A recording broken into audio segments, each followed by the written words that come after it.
I'd like to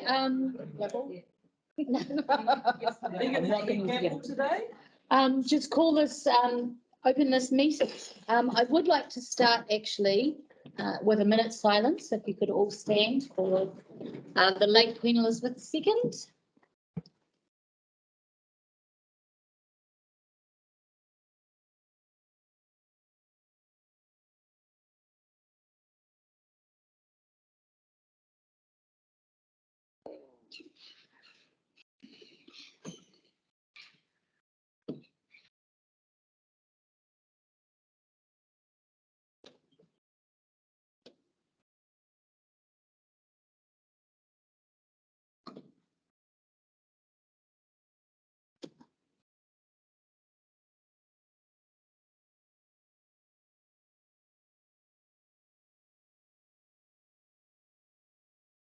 All right, thank you. Do we have any apologies? We're all here and we do have Yes, guys. Member Jeremy Lomas online. He can wait. I'm now going to move on to public forum. Now, I'd just like to remind you all of our speakers, that public forum is recorded. And you do have 5 minutes to address the board. So the first person, and I am going to use a timer today because the room is full. And so the first person I'd like to invite is Paul Mason from the Whitianga Masonic Village. Welcome, Paul. This is for the a letter here from one of our in Masonic Village in Seascape Avenue. For the roading manager. Is he here today? Yes. Corner. I never wrote this letter. This is from Wayne Lester.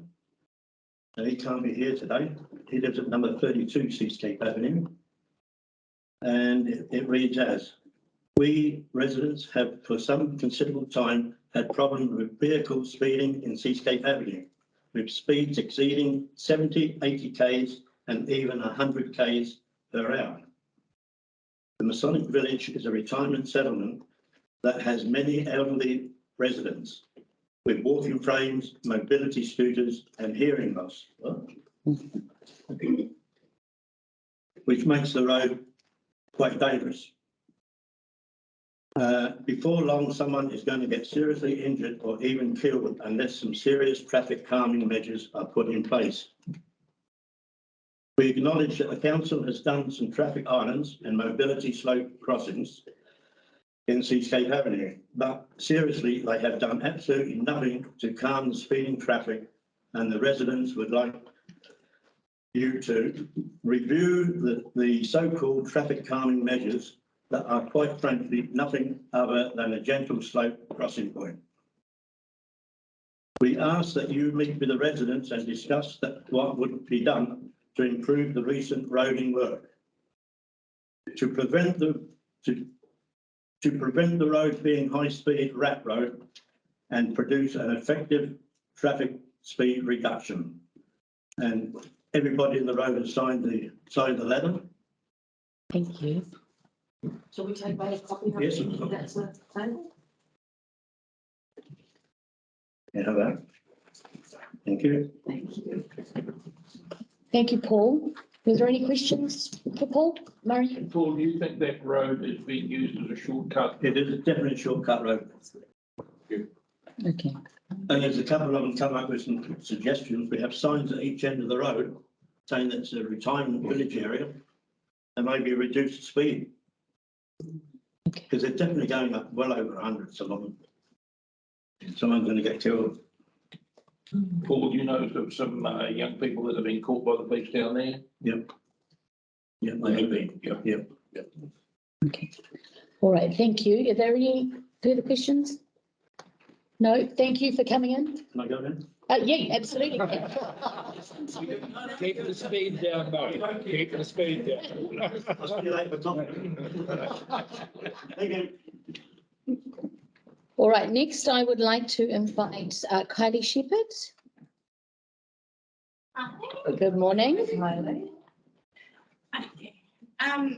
So hello, my name is Kylie Shepherds. I'm here on behalf of the residents of Gulf Road. We are concerned what is happening in our rural community at Gulf Road. We, the residents, are currently in the process trying to stop a resource consent at 8 Gulf Road, with submissions have already closed on Friday, and we're waiting for council to hear back from council. The consent is for an industrial storage unit within a rural zone. This is a non-complying activity under the rural zone, section 56, rule 27. We feel the council are not playing a part in keeping the zoning rules in place. We believe they've let the ball go lately and are not enforcing their own rules and regulations. The applicant approached the residents in October 21. We did not give our approval. We instead signed the petition and sent it back to the planners and council. The applicant took it upon himself to run the business without approval. Council did an inspection of the property in December 21 after complaint from the resident.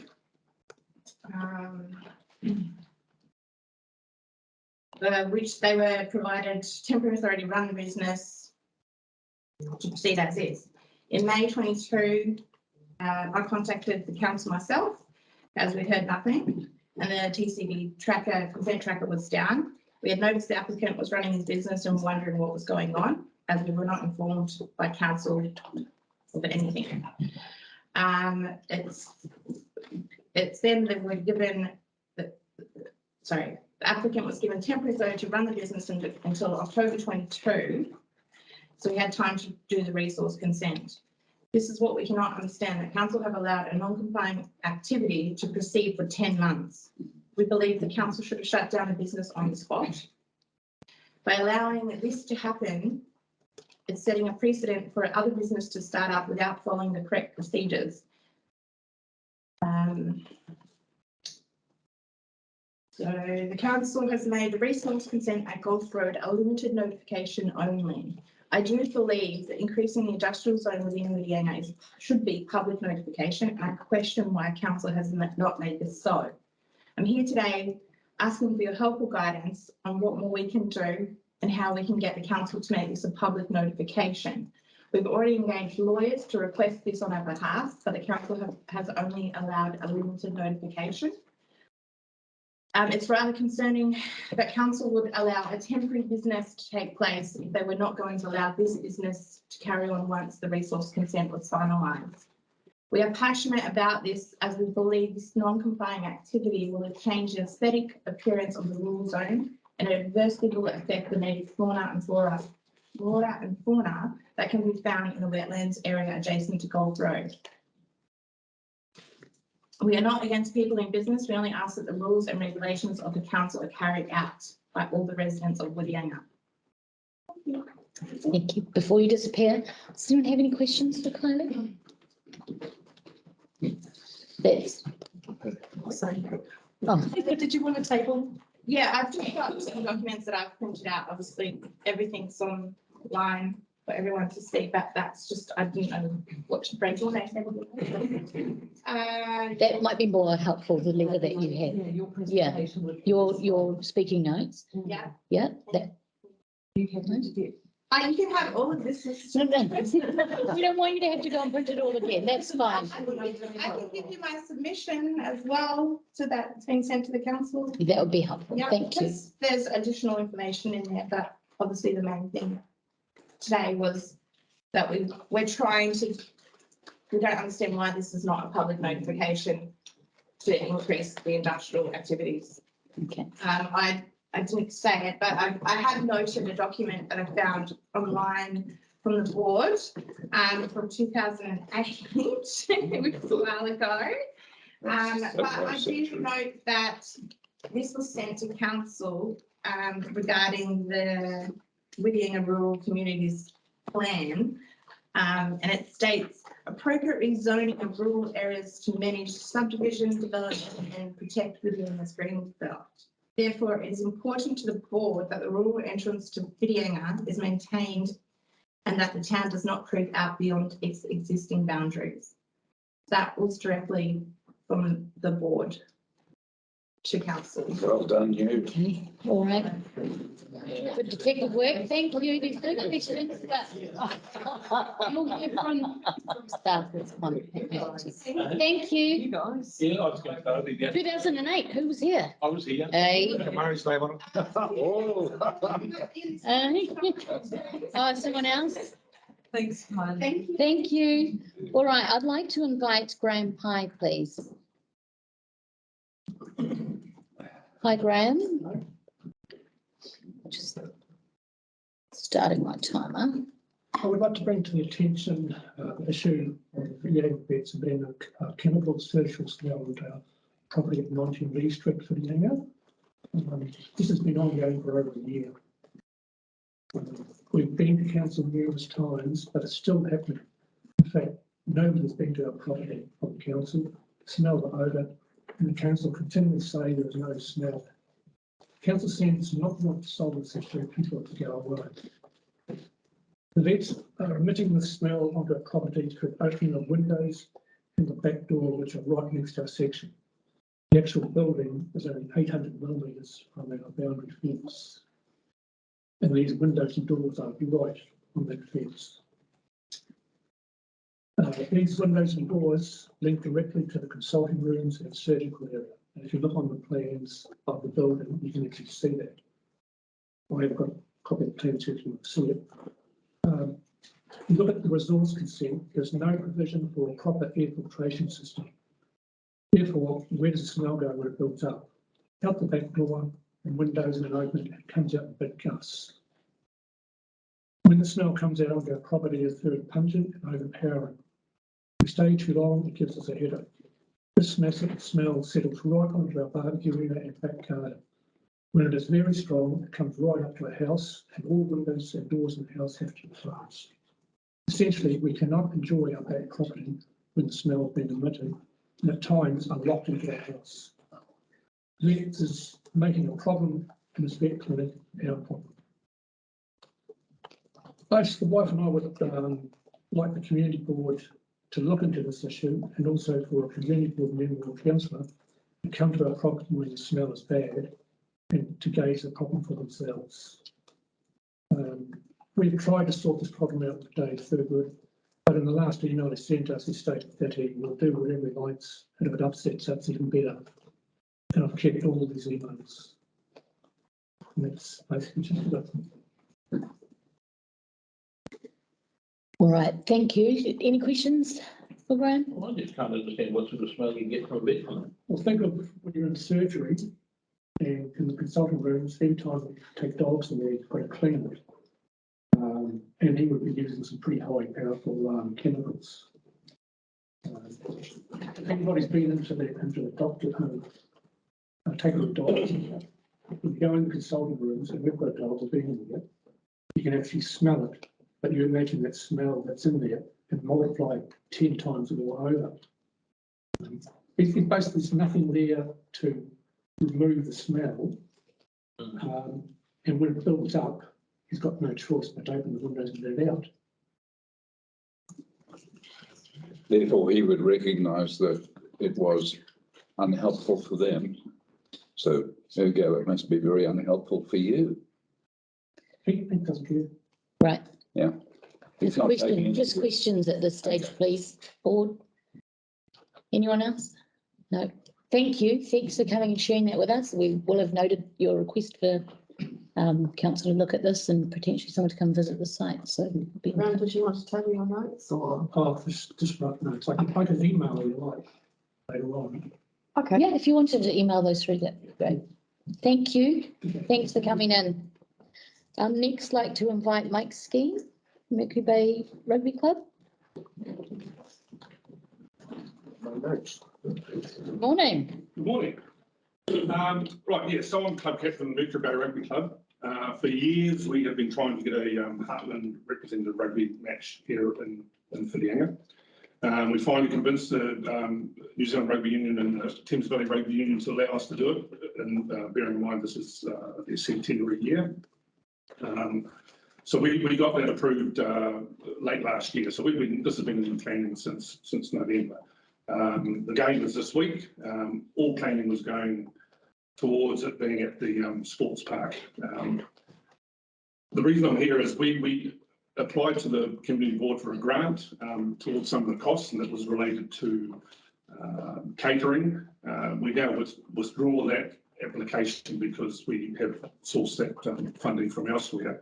But last week we had to pull the pin on using the sports park because the ground basically has been nuked, the grass has been killed, and it's unplayable. We had to go back to the rugby unions, New Zealand and Timbers Valley. They have been very supportive and allowed us to use Lions Park or to have the game there. We didn't use it originally because there's very strict criteria around having a representative first class rugby match, and our park doesn't really sort of come up to some of the standards, or they're marginal at best. But however, they've signed that off with a lot of extra work that we have to do. So this all happened just as late as last week. So literally we're now asking for funding. I know we're outside of the time parameters, but towards from the community board grants towards some of the costs at the park. These total, or what we're asking for is $3,375, broken down into $1,600 for temporary fencing, $1,200 for portaloos that we have to get in there, and $575 for licensing fee. As we speak, we are erecting 2 grandstands down at Lions Park at the moment. There's a huge amount of cost and work involved in doing this, and particularly when we have to change venues at a very, very short notice, but we're going to get there and we're going to do it. And yeah, so that's why I'm here today. We see the benefits to the community is that we're bringing in, besides the obvious 2 rugby teams and all their entourage that come using local accommodation, we've organised local facilities for them to be fed at. But we also see, we had hoped to showcase the sports ground, which we can't do, but there's a big opportunity for all our youth here, particularly our rugby players that don't have the opportunity to go to first class games. It'll be the first one I've ever seen. Hopefully, with all this Silver Lake Steel through rugby union and everything we're going through, the emphasis is encouraging youth to keep engaged in our sport right through schooling up into a senior level. And by having games at the far-flung clubs like ourselves, encourages those kids, or gives them the opportunity to go somewhere and watch a game, notwithstanding also all the other supporters that will come here.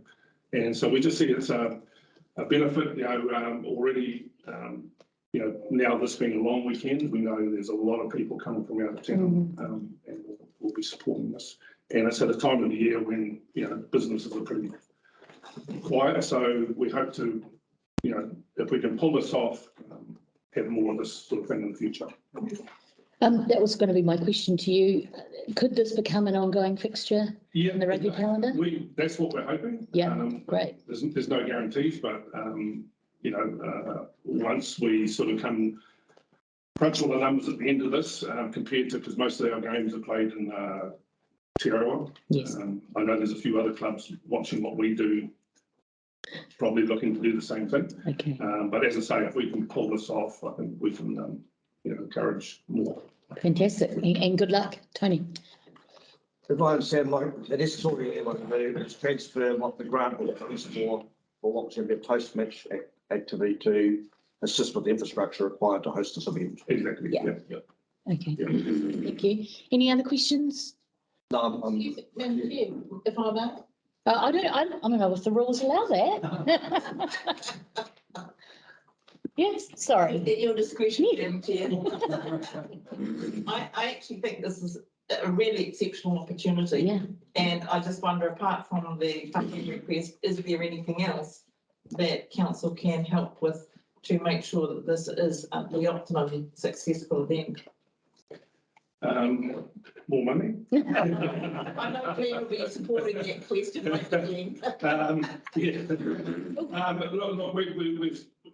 We're so close to the game now. We're only 3 days out, so we've basically got everything there and ready to go. There will actually be 2 games. We've got an under-18 Timbers Valley versus Northland team playing beforehand. We had hoped to have had a women's team playing as well, being the World Cup Rugby World Cup starting next month. But our local Thames Valley team, their competition's finished, so we couldn't get them. But yes, to answer your question, I think we're sort of there at the moment. If we're going to go forward with this, we've learned a hell of a lot this year, and particularly about compliance and health and safety. But yeah, if we go forward, well, then we can make it bigger and better and get the council involved. Yeah. You've got your players sponsored, each one? That's a Valley, Yeah. because it's a rec team, that's a Valley, Thames Valley sort of thing that they organise. We as the Mercury Bay Club, it's technically a Thames Valley game, so it's their game, but we We're just a venue. Yeah. They're all, but I believe they do have personal sponsors. Yes. That's all done through the union. Okay, thank you. And this will come up, this conversation will come up in grants, and Yeah. we'll have a look at the application then. Thank you. All right. Appreciate you coming in. We'll all see you there on Saturday. Absolutely. Right. I'd now like to invite Mark Bedford, Chair of the Matarangi Ratepayers Association. Dean, just here, thank you. Morning, Mark. Mark, you're on mute. If you, yeah, there you go. Yeah, kia ora everybody, Morning. how are you? Oh, hang on. Volume. Can you hear me? Yeah, good. Thank you. So I'd like to talk about the item on the Bluff track situation from the slippage, and the paper in front of you today from Ed Varley, I believe, on the options to resolve. We at Matarangi have been working very closely with our own community and that from those from Kuatuna. We initiated the concept following on from the late Paul Kelly's suggestion some time ago, investigating further the potential use of a suspension bridge. We see this as the only feasible option. It also is the most cost effective. And in the paper from Ed, which was presented to you, we were extremely surprised that we hadn't been included in any pre-discussion with this. And we just cannot understand why the council preferred option that has been offered is $320,000, basically clean up the mess and leave it, and it will probably slip again. So a lot of money spent on no outcome. We would encourage the Mercury Bay Community Board to get behind us and the Kuatunu community and support further work on option 5, which is the suspension bridge across the harbour. We don't need to clean up anything of the slip. More slips and it won't affect the suspension bridge, and it's the cheapest option. We were somewhat surprised that even though it got tacit approval from in the paper, total funding from council was not included, and it was expected that both the Matarangi and Kuatuna ratepayers or communities would stump up for the full cost. We just cannot understand the common sense or lack of common sense behind that suggestion. So we would sincerely encourage and hope that the community board can join us and support further investigation on the suspension bridge option to resolve this and create an iconic part of the coastal cycleway and walkway concept around the Coromandel. And it's just such a beautiful area. It will never ever be a road. We understand that, but we think to do nothing or to not promote something that would be absolutely fantastic would be a waste of an opportunity. Okay, thank you, Mark. Question, Tony Fox. Mark, my question is with option 5, which is the suspension bridge to a dock standard. How confident are you for the external funding opportunity that has been spoken about? So the funding from our communities, Tony, is that what you're asking? Well, I'm saying that if they go down that track, there would be a significant amount of external funding for that project. Yep. I think absolutely.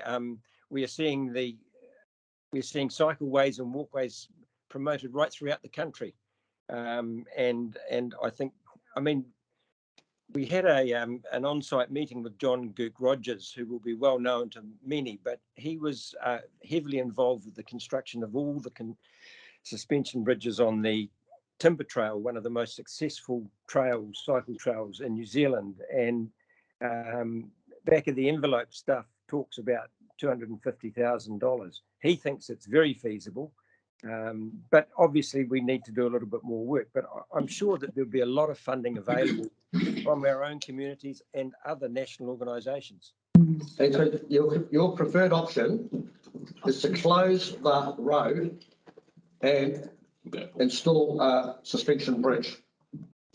Yes, that would be walkable, cyclable, and it would be wide enough to take a quad bike, not for the public, but for access across there if needed. Okay. All right, thanks, Mark. Thanks, Tony. Do anyone else any questions? Nope. All right, thank you, Mark. Okay, thank you. Cheers, mate. Right, and next I would like to invite Alistair Brickle on the same topic.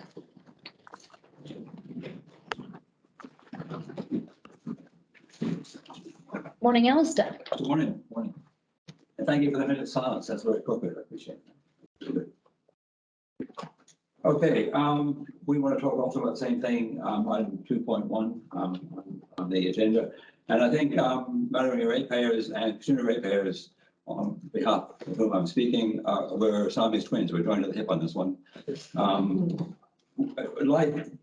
the Mercury ratepayers, I have to say, we were very disappointed. I think probably is the word that we had no notification at all that Mr. Valley's report was being tabled at this meeting. Now, some of you will be bored to tears with me banging on about this at meetings here, the community board meetings, TCDC council meetings, Rugby Bay North chairs meetings, and we've been told this report is being prepared. I think it's originally in June, July, and it's now being produced. We were not notified. No ratepayers groups were notified it was being discussed. We only found out by chance. I think it's a little bit disappointing and a little bit under transparency. Transparency is all the buzzword these days. Okay, so we as a ratepayers group strongly recommend the adoption of option 5, which is the dock standard suspension bridge. We see there's no need for option 2, which is remove the fallen material. We consider that to be a waste of $320,000 of ratepayers' funds. It will introduce delays. There was absolutely no guarantee of success with that option. It's a very high probability of ongoing maintenance, probably in the order of $1,500,000 a year for an indefinite period. There's also no stated time frame for completion, as Mr. Raleigh mentions there, and it has a minimal life expectancy of 1 to 10 years. Now that is not a long-term solution. We strongly support option 5, which is a long-term solution. Importantly, it'll have a very important safety aspect. It'll remove, for those of you that are familiar with the area, it'll remove the traffic, foot traffic and bicycle traffic right away to the danger zone. You're stepping well back from that rock face. It can do what it wants over time as it will, and it has no impact at all on walking or cycling public. So safety, I think, is really important. It's a feasible project. As Mark alluded to, we've had discussions on site with John Gook Rogers from the Tracks and Trails group and other people, and it is totally feasible, totally doable. It's not rocket science. It can be done. It's feasible. It'll have a long lifetime, probably order of 30 to 50 years. Okay, it's a marine environment. There'll be maintenance. There'll be stainless steel involved in the construction, which puts cost up, but it'll probably have a long lifetime in the order of 50 years, which is quite significant. This suspension bridge option 5 will also support community and TCDC's goals, really, connecting local coastal communities, part of the coastal walkways. I see Glenn is here. There's great walkways, that's part of the walkway system around the peninsula, which has been very instrumental in organising. It'll help with the Winds Beach track, the track over Matarangi up to Bottom Town down. There's a lovely circular tourist route, and as has alluded to, will provide an iconic tourist attraction for the area. It's a beautiful site and it'll be absolutely stunning. It was a stunning drive. If you remember, any of you remember driving, it was actually a stunning drive. One way, but it was beautiful. I remember seeing many people filming, tourist people filming there. It was so iconic. This is an ongoing issue. I remember going to meetings in Matarangi in 2005. I'm not sure if Tony and Murray, if you were there, but John Morrissey was there. Probably. As a councillor back in 2005, and it was discussed then, and the option was whether to keep it open or not. You there, you remember the meeting? Well attended. Darren Walker was the fire chief at that time, and at that time I was in Virginia Fire Brigade. I've been in over 30 years, and the safety, emergency access was an issue. That's why I wanted to keep it open as a full road. But as Mark has said, at a suspension bridge of 1.6 meters or thereabouts wide, you can still get a quad bike. You can get a side-by-side bike and on to get people. From us, for the Virginia Fire Brigade, it was a heck of a long drive over to Rings Beach and even further to Suckers Rock, where there could be an incident. Matarangi is much closer, and this will give access to a quad bike quickly from Matarangi, which is important. And also, it keeps the road open, which is always a tsunami concern in Matarangi, as there is here in Whitianga, and the bridge into Matarangi of State I-25 occasionally floods and can be impassable. And also it has strong community support. I think suspension bridge, I really do. Okay, funding. Well, okay, the report suggests that council spent $220,000 to clean up the mess, and then the ratepayers are going to build this bridge, this dock standard bridge, and give it to council. Now, we're very generous as a community, there's limits. Alistair. You're gonna have to wrap. Okay, so I know this can happen, but as Mark alluded to, there are possibilities of funding from community, from other bodies to fund this. The 250,000 given, it maybe not the final figure, probably considerably more, I think.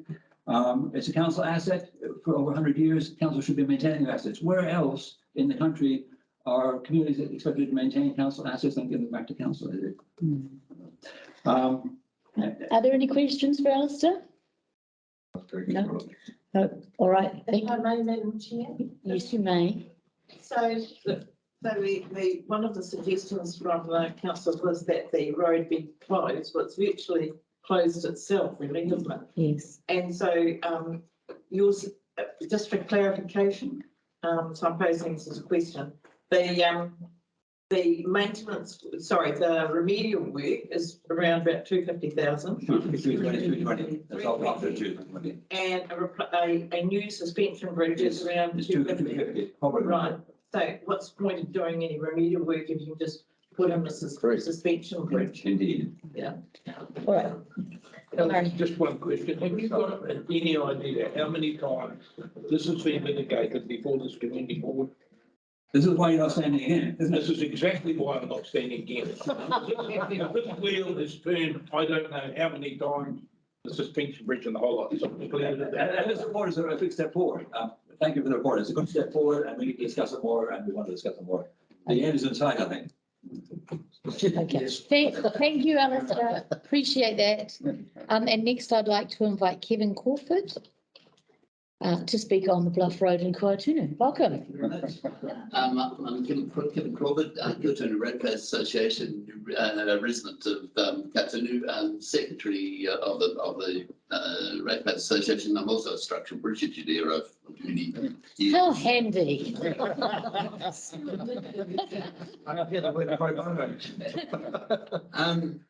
That's a jackass. What's been said is absolutely fully in support of, and probably what might be useful is that I contribute a little more about the specifications of the types of bridges that could form the ultimate solution,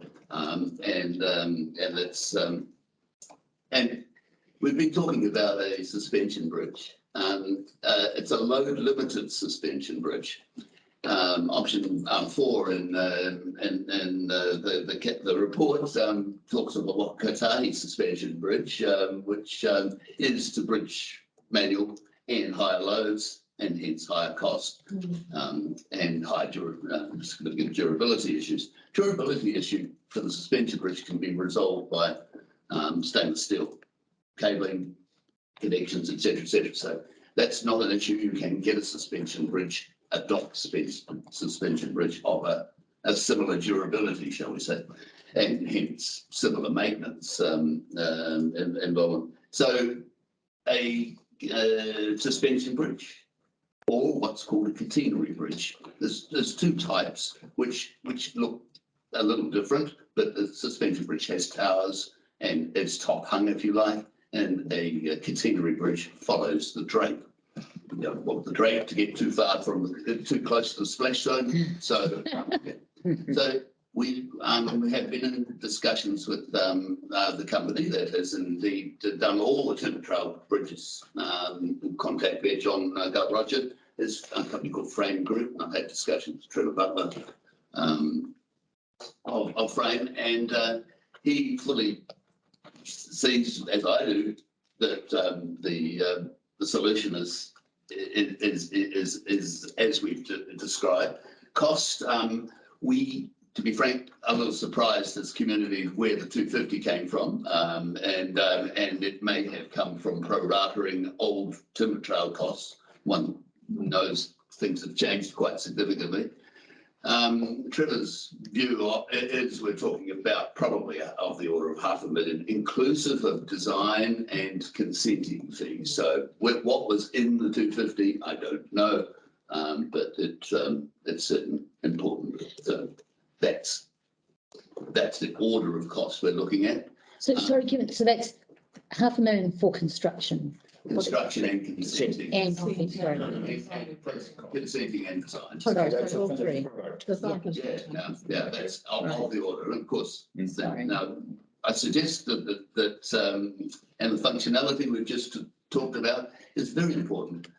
How wide? Obviously, it's interestingly equation. If it gets wider and wider, what Katahi will require a 2.5 to 3 metre wide bridge. 12 different costs. So 1.6 as Alistair commented, can get a side-by-side across emergency, bollard protected, so it's not everyone, only for an emergency. And load limited, 20 people maximum, and you can get a small Wildcat type vehicle. Paramedics. Yeah, paramedics cost. So council's got an issue of an obligation to restore the connectivity, shall I say, under emergency works, in my view.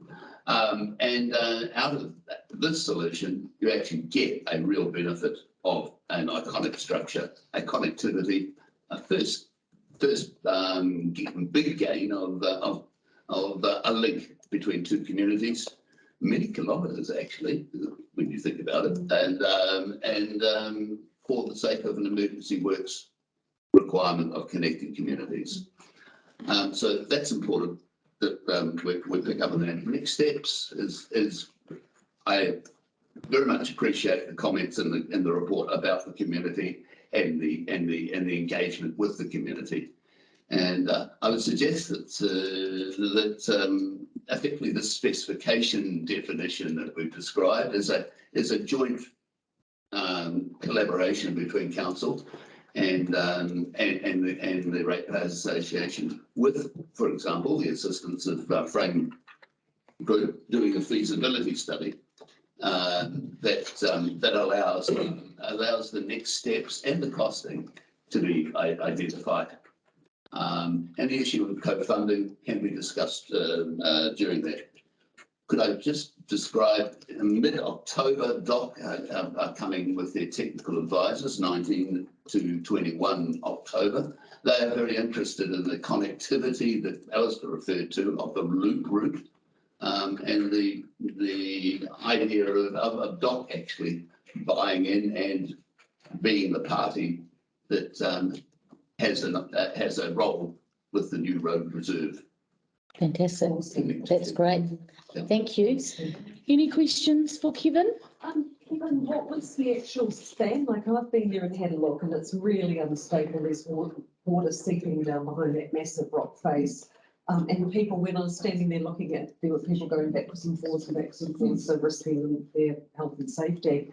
What is the span from that point to that point? Yeah, that's part of the feasibility study. It is certainly about 50 metres min, but there is a very some cost-effective solutions that may result in 65 metres. It's all about the alignment, and the alignment coming from the Kuatunu side is a bit awkward for the cable stays.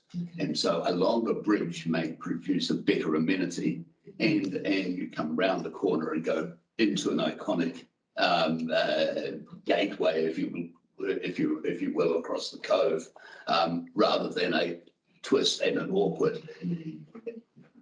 That's a lesser span, but more awkward.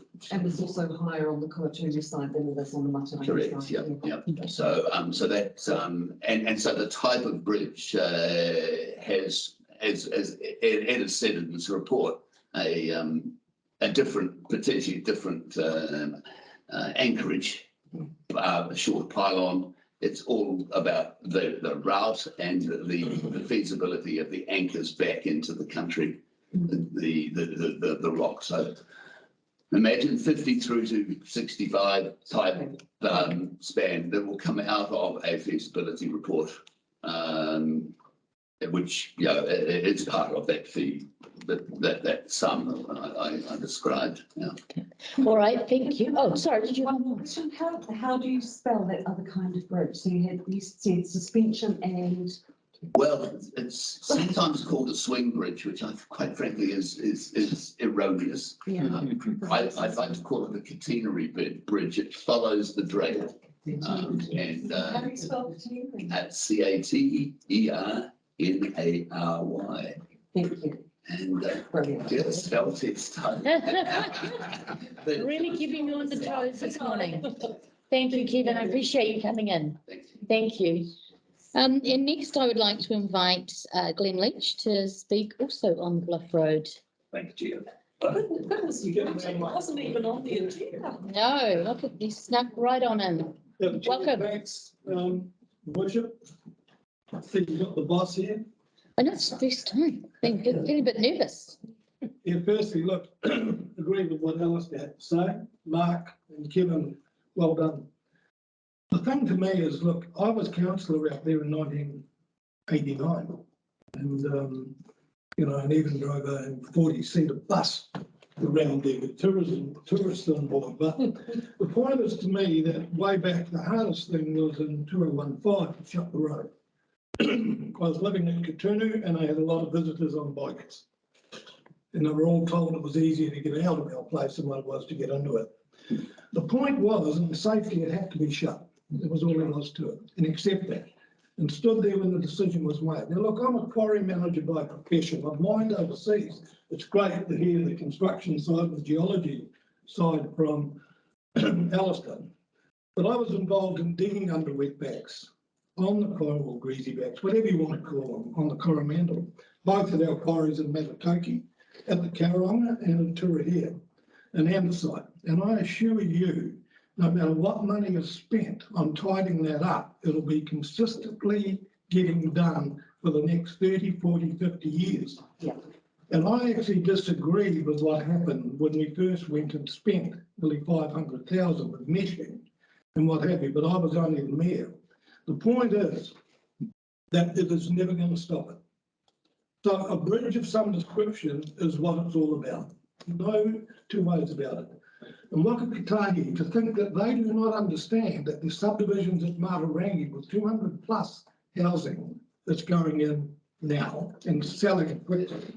There's, I won't say indiscriminate, that's not the right word. There's a lot of subdivision going on in and around the Katoonu base.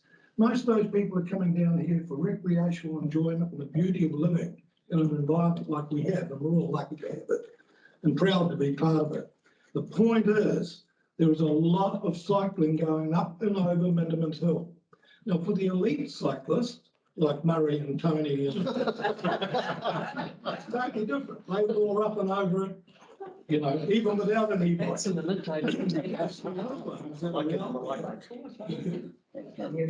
including myself, who don't get up and over it. They waver all over the place and then they end up pushing their bikes up and over the top. I believe that our dear NZTA have a responsibility to get cyclists off that hill. That hill is quick from both sides, up and down there, without having 75-year-old broken backs like me trying to cycle the goddamn thing.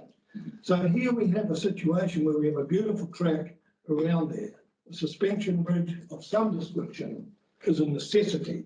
And I would suggest to you that the option that's in there is crap.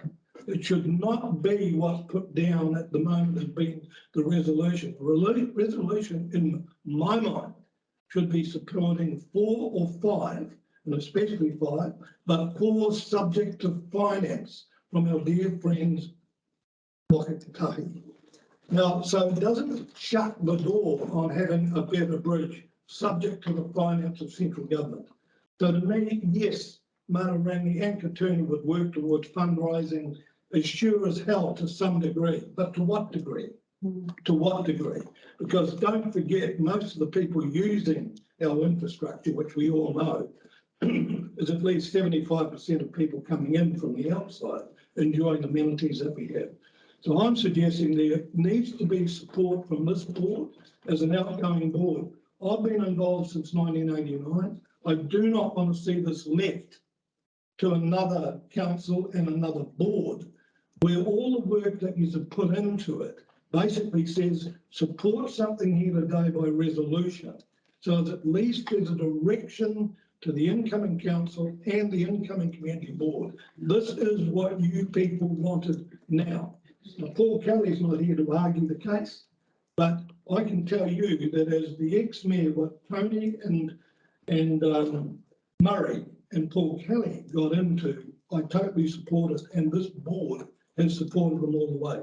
Don't let them down now, because the information you have in front of you is there, and it is time to get the new CEO and your new incoming mayor up to speed with this and let them know what the history is.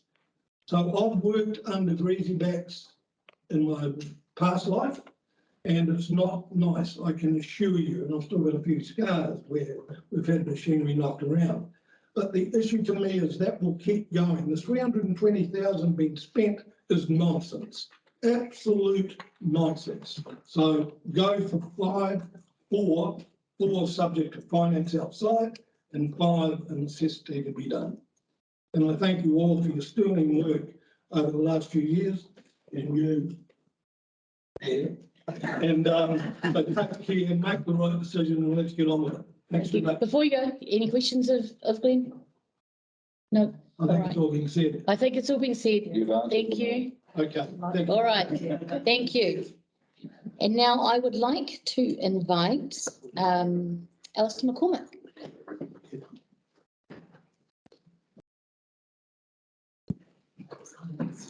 Hello.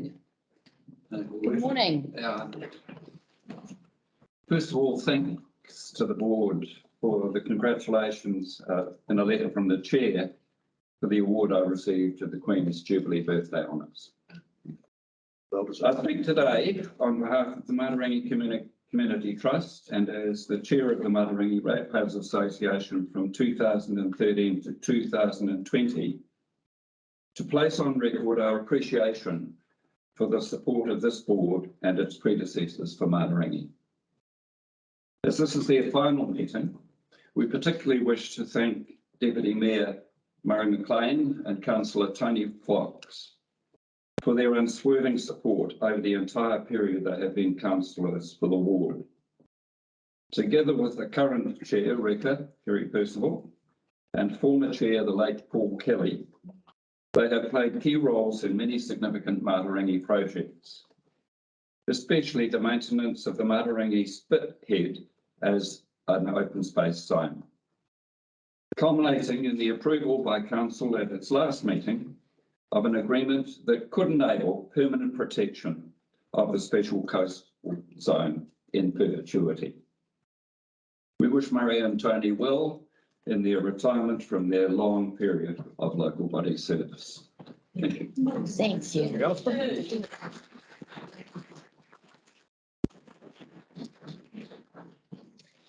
Okay, and I believe, thank you, Alistair. I believe that concludes our public forum. If I have forgotten anyone, please raise your hand. I wasn't on the list. Oh, goodness me. Sneaking in at the last minute. I need to write something down. Oh, Which might I say is quite unusual. hang on, let me just start. Brace yourself. Let's go. I got the glasses. I can't. Oh. I used to be able to, but then. Brace yourself. Do you wear them when you're driving the bus? No introduction. Well, I'm going to introduce myself anyway. Most of you know my name is Gary Fitzsimons. I'm the owner of Go TV Shuttles with my beautiful wife, son. I was previously the chair of the Mercury Bay Business Association for nearly 5 years. And by default, an avid attendee of these community board meetings for many years. Sometimes we talk about topics, others just to engage in the democratic process we call local politics. COVID came along and clearly working in tourism and transport, I had to pivot, as they say. So I haven't been able to attend as many meetings as I used to, or would like to. Probably a good thing, I hear you say. And can I please thank each of you for your service to our community. To Tony and Murray, I applaud your enduring longevity and absolute resolution to continually fight at council meetings for the communities of Mercury Bay. And I know there have been a lot more wins than losses due to your resolve, tenacity and sheer hard work. Enjoy your retirement, and if possible, please be wise counsel if needed to our newcomers. Tarika, Jonathan, Bill and Delhi, you've all worked many hours more than required to ensure that we as a community, be it Mercury Bay North, South or Central, are in a better position moving forward. Your sheer determination to understand what is best for our community in the short, medium and long term is to be commended. You each have listened and questioned our council and speakers to this forum on many topics and understood the wills of your respective communities. There are no doubts that significant challenges ahead for our communities and region, and I applaud Rika and Delhi for putting the names forward as councillors and wish you all the best in the upcoming elections. Now, I'd like to talk now to the people behind me, aka some of the voters and possible nominees. I think 4 of the 5 are here today. If I'm not mistaken, but on 5 or 4? 4, Philly, oh, Peter, Bess, and Chrissy.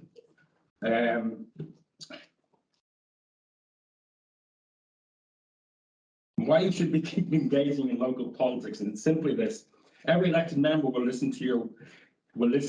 Indeed, one would guess it's a pre-requirement of being a community board member, councillor, or even the mayor that they have to listen. Sometimes for a rather long time, but they do listen. In some cases, they will act. This only happens through contact, and let me assure you, whining on a local Facebook page does not get you results. I'm not saying that I've ever tried this. The only way as a voter to engage in local and regional politics is to write an email, make a phone call, or even better, stand at your local community board or council meeting and have your say. That is how it works, and more importantly, how it should. Social media does not give you a voice. It gives you an avenue to vent to lots of others who can't decide, but are happy to agree with you. I mean, how long does it take to hit the like button or rattle off a few words of road? Talk your backside, find out the right information by talking to the right people. I'd like to give you a few examples of how engaged at this level works. County centre upgrade, how long have I got left? Less than 2 minutes. Okay. So speak fast. We don't understand you when you speak fast. Town centre upgrade, 2019, TCDC had in their infinite wisdom decided to push for a 1st March start in the town centre upgrade. Mercury Bay Business Association pushed back because it's the busiest month of the year outside of Christmas. Through negotiation, dialogue and discussion, it was pushed back to 1st of April and completed on time before Christmas, and it looks fantastic. Playground at the Wharf. This to me was one of the best local engagement. A young lady got up here and stood here nervous as hell. Absolutely. She was nearly intimidated. She got her point across. She put a solution in place that had people invested, had other mother groups, other families and mothers and fathers and families to come together to work with community board. Playground, fantastic, stayed where it was. Buffalo Beach toilet block, love this one. This is one of my favorite. It's when the NIMBYs down at Buffalo Beach didn't want the toilet block in front of them, and so they hired a lawyer. Straight out of school, I think the lawyer was, hadn't got a clue what he's talking about. Yes. Sat there, made their statements, did whatever they had to do, and first motion on the agenda was to approve the toilet block. Paul Kelly, chair at the time, God rest him. All those in favour, aye. All those against, no. Toilet block was approved. Lady sat there going, have you just approved the toilet block? Paul Kelly, Riley turns out, indeed we have. Off they went, tail between the legs and 5 grand to the worst off. Another one, which I thought was a funny one, was community garden. And it wasn't a lovely idea, but about 6 or 7 people came and they presented and they talked about this community garden, had this gorgeous picture and all this kind of stuff. And at the end, lots of questions were asked. And then the last person who stood up was the chair of the Arts Association, who said that that's our land and we're not giving it to you. And the last one was the horse before the cart moment. This is yours and Tony. It was the domain car park at Hay, Hot Water Beach, where we decided to tar seal this, and we didn't realise that legally you couldn't. And he wasn't too happy that we paid a couple of $100,000. Okay. I'm going to stop talking. Yeah. Okay, I'll leave those two things for questions on Sunday. To our Mayor Sandra Gowdy, at the start of our original lockdown in 2020, you called to see how we were doing, and apologies for the length of the conversation. But to be fair, I had nothing else to do, and yet you did, but you chatted for close to an hour. Probably didn't understand what I said, but I will never forget that, and it speaks volumes about the type of person you are. Again, enjoy your retirement. Pretty sure it's well deserved after many years of commitment to not only local but national politics. And finally, to you, the staff at TCDC. Each and every one of you are here because of the money. Oh, sorry. Passion. Your respective communities, over 11 years living in Mercury Bay. I know quite a few of you. 10 years in a row shows passion, and another Mercury Bay office has so much passion, and you work your backsides off for the betterment of the communities. Thank you, all. Thank you, Gary. I think we might have a late contender for the ballot sheet. Sorry. Very passionate, engaged, and local body. Yeah. No, wait, there is one. Oh, sorry. Mine was only been a comment, Gary. You mentioned the town upgrade, and it's a comment around this table, a lot from me. It was a thank you to you, because I understand the difficulty, and sometimes it's a bit hard for us to engage with all those people that are the shopkeepers trying to make an honest dollar on the main road. Yeah. And with the disruption, and we didn't have to be the bearers of bad news. You volunteered to do that for us, so thank you for all the bruises and the black eyes you had. All right, thank you. Thanks, in all seriousness, thank you. And a good laugh, thank you. Yes, but speak slow, we can understand you. I only have 5 minutes. Right, may I have a mover and a seconder, please, to accept public forum? Moved by Tony, seconded by Dally. All those in favour? Aye. Opposed? None. Carried. Any items not on the agenda? Nope. Any conflicts of interest? Yes. I have one at the end. All right, okay. Morning, Jeremy. Good morning, everyone. Good evening, Jeremy. Where are you at the moment? I'm just overseas in Europe. Whereabouts in Europe? All right, we're going to keep rolling on with this agenda. Thank you. Okay, thanks, Jeremy. That's noted. Item 1.6, which is our minutes for confirmation on page 3. I'll move. Thanks, Tony. Seconded by Phil. All those in favour? Opposed? None. Carried. All right. Our next item is item 2.1, which is the out-of-cycle budget request for Bluff Road closure options on page 10. Welcome, Ed Varley. Right, may I have a mover and a seconder for the report, please? Thanks, Dally. Seconded by Tony. Awesome. Good morning. If I may take the report as read. Absolutely. Happy to answer any questions. Yes, do you want to? Ed, you've sat through some of the presentations this morning. Yes. And logic would tell me that taking the rocks away and doing anything there now is, look, what I know about what I've heard today, it's really not an option because you do it today and the rocks will fall down tomorrow. So for me, I take that option off the table. The next bit for me is to talk about whether it's a NZTA specified bridge or a dock one. And it seems to me that dock-built bridges all around the country and all sorts of places that have high traffic and in difficult terrain.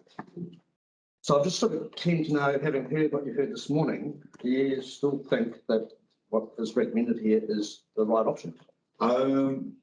Speaking as the road manager, yes, I feel that we have a legal obligation to open the road corridor as a council. If we choose not to do so, we can do that. Or if we do so, then we do need to provide an alternate route. That route could be via Dockland, or it could be via the suspension bridge. Okay, we've got questions from Murray and Not so Kelly. much a question, but I want to go back. This has been litigated a number of times. Heaps of time. A decision was made, and I think someone said it was 2015, because of the rock falls, because of all the rest of it, close the road. And I think that was made and was canvassed at the time, Yes. whether we had a legal obligation at the road, on the road. And it was concluded at that time we didn't. And we didn't because that road was prior to Matarangi opening.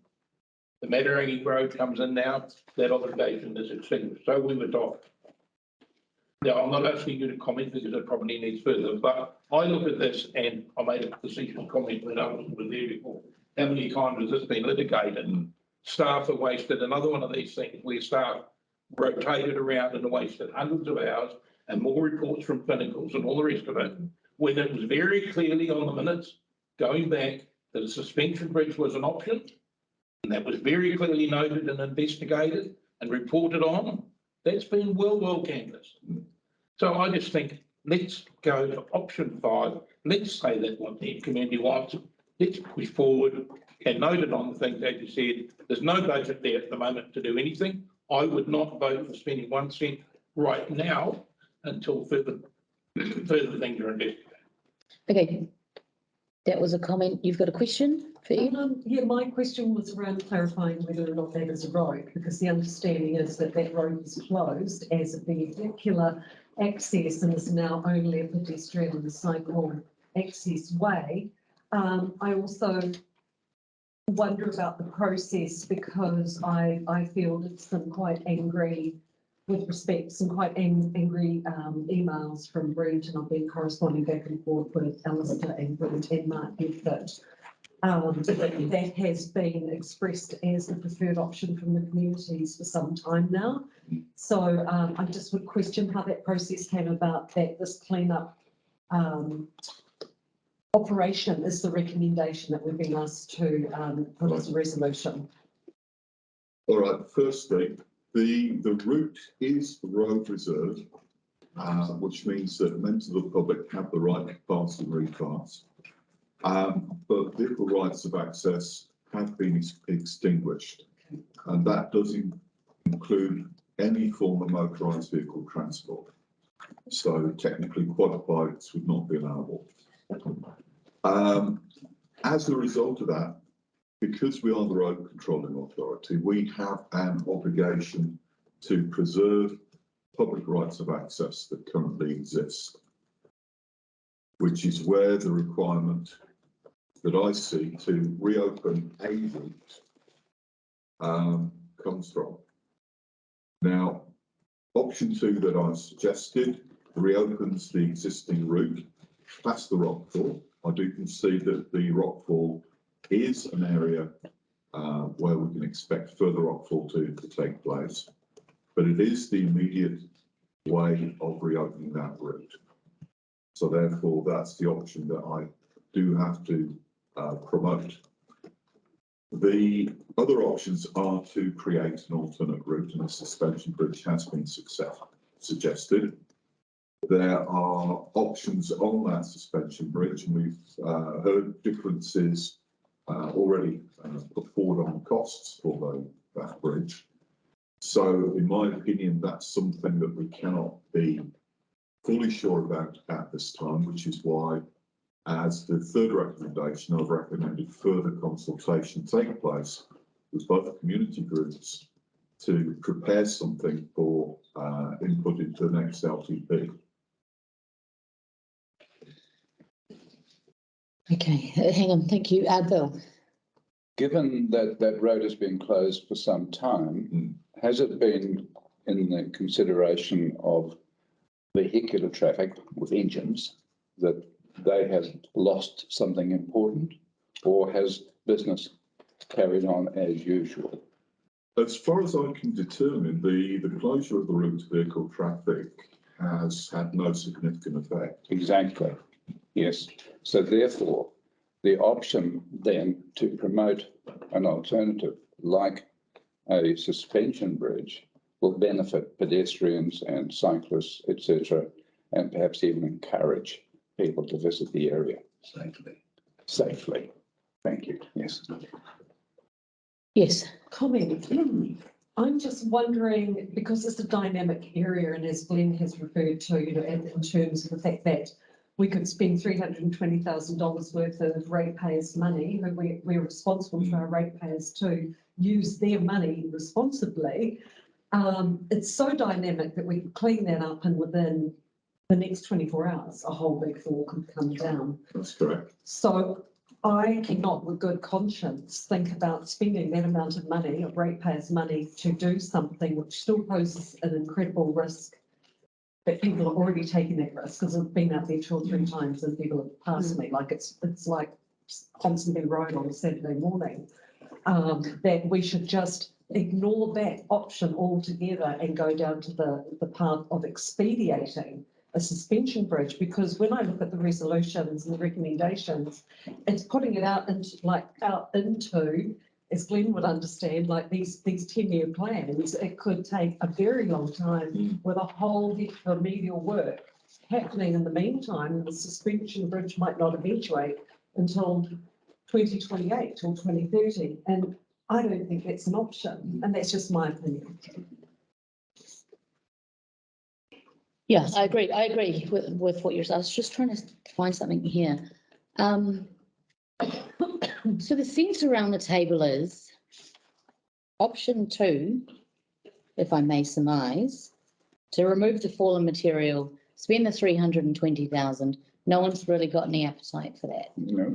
Yeah, carry on. Madam Chair, if we look at the suggested resolutions, if we go to recommendation 3, recommends that council request the chief executive to undertake discussions with the two new matter in your residents and ratepayers that will explore the construction of suspension bridge and the other bits needed. So I think that it adequately covers it. So we take out 2. We just take out 2 and put the recommend resolution. Can I, sorry, Madam Chair, through you. Can I just, yes, I agree with Murray. Yes. Just take out the word suspension. If you put in a bridge, you could explore other options in line with what. Yeah, fair enough. Okay, so we. That's like me, Glenn is. Okay, so we take out the word suspension bridge, construction of a bridge across the Bay area. And now let's go to point 3.A then, funded, managed and constructed by the Kuatunu Matarangi. We take that out. Funded in conjunction with. Kuatunu and It's conjunction with Matarangi residents and ratepayers and other funding, council and other funding. Okay, so funded, let's take out managed and constructed. We'll just say. So we want to look at outside funding sources for the residents. Yes. In conjunction with. In other words, do a business case on funding. Yeah. Which doesn't exclude any possible funding streams. Madam Chair, I'm also concerned about the submissions for 2024-2034 council long-term plan, because I think it needs to be expedited. So is there a way that we can try and progress this? I mean, we may not be here if we don't get elected, but for the incoming officers to expedite the process. The only other option will be go into next year's annual plan, and there's no way you'd assume you'd be ready. New council. Yeah, unfortunately, there's no way you could be ready for next year's annual plan. And that's the only other option before 2024. We're at the curtains closing on 2023. So I can't see how any other way they'd do that. So we have to leave B in 3B. Unfortunately, well, that would be the soonest. Huh? Well, if you leave it, Ed, do you have any comment? The only other way it could be done, if I may suggest this, is through an out-cycle budget request from the board to finance the development of the proposal and the design. Can we not take out point B and just have 3 and 3A? That would be my. And then you obviously, Rhodey will go and work with the community. We'll look at design, we'll look at funding, we'll look at everything, and that will come back to the board at the earliest possible convenience. That makes me happier. Tony? See, for me, this thing here, It's technical to say there's a road around this. Like, it's untenable. No matter what you do for the next 30 or 50 years, it is untenable. For me, I think the solution is simply whatever legal title is over that in the road, cancel it. There is no road. There is a road. We didn't need it when they tar sealed the road to drive from Turtle to Mudring. So you can get around there and you can get there in any form. This issue now is how do you get other people to go across and use the scenic value and the tourist value and the community value? And that is a bridge of some sort. So for me, I just think it's important that we get the notion of a road, whether it be walking, biking, cycling, anything, off the agenda. There is no road there. We can see it, there is no road. You call it an access. It's a scenic route. And then we simply have it now for whatever you can trip over a bridge, and I take on board whatever sort of bridge, but I would not want to be part of recommending spend $1 more cleaning anything up in that space. Yeah. We've already squandered more money than we should have. Okay, so coming back to the suggested resolution, oh, actually, Jeremy, did you have any comments before we? No, I think it's been covered. Good, okay, thank you. 3.1, receives the out of cycle budget request. Report dated, yes, that's fine. We remove all of point 2. Yep. Point 3, recommends that the council requests the chief executive to undertake discussions with Kuatunu Matarangi Residents and Ratepayers Association, explore the construction of a bridge across the Bay area. To be, so you can take, to be, not either, just funded in conjunction with the Kuatunu Matarangi Residents and Ratepayers Association, and on completion, transferred to council assets for future maintenance. Not right now. What about a business case be prepared Be prepared in Be prepared. conjunction with Kuatunu. on all aspects, including funding? Okay, Just yeah, The same takeout associations and just with Matarangi residents and. okay, yes. And do we want to say about Gazette closing the road? Like, Yeah, well, that's. as long as we leave that there, It was closed. well, it has been, but it hasn't been. Yeah. But we need it legally shut. We'll put another- So we take that discussion off the table going Totally. forward. So how do we do that, Ed? Do we put another point in that says Clarify the status that, of the road. yeah, Clarify the that status of the road. the road be Right. reclassified or? Through the chair, the road is currently road reserve. If you are to extinguish that, it would require road stopping. That's right. That's right. That would require then the land to be handed back to, or offered back to its original owner. In this case, we'd have to research who that owner is. Okay, That's right. In which case it would then become potentially private land. yeah. That's right. You might not have access. No, well, you're right. That's what I'm saying. We're going to take the potential for access around that road, the old Bluff Road. If you want to go anywhere, you go around the state highway. Unless you want to walk or bike, and there is a bridge there. So where do you park Hang your on, cars? I think that becomes a lot grayer because then potentially if it's private land, they may not want a walkway on it.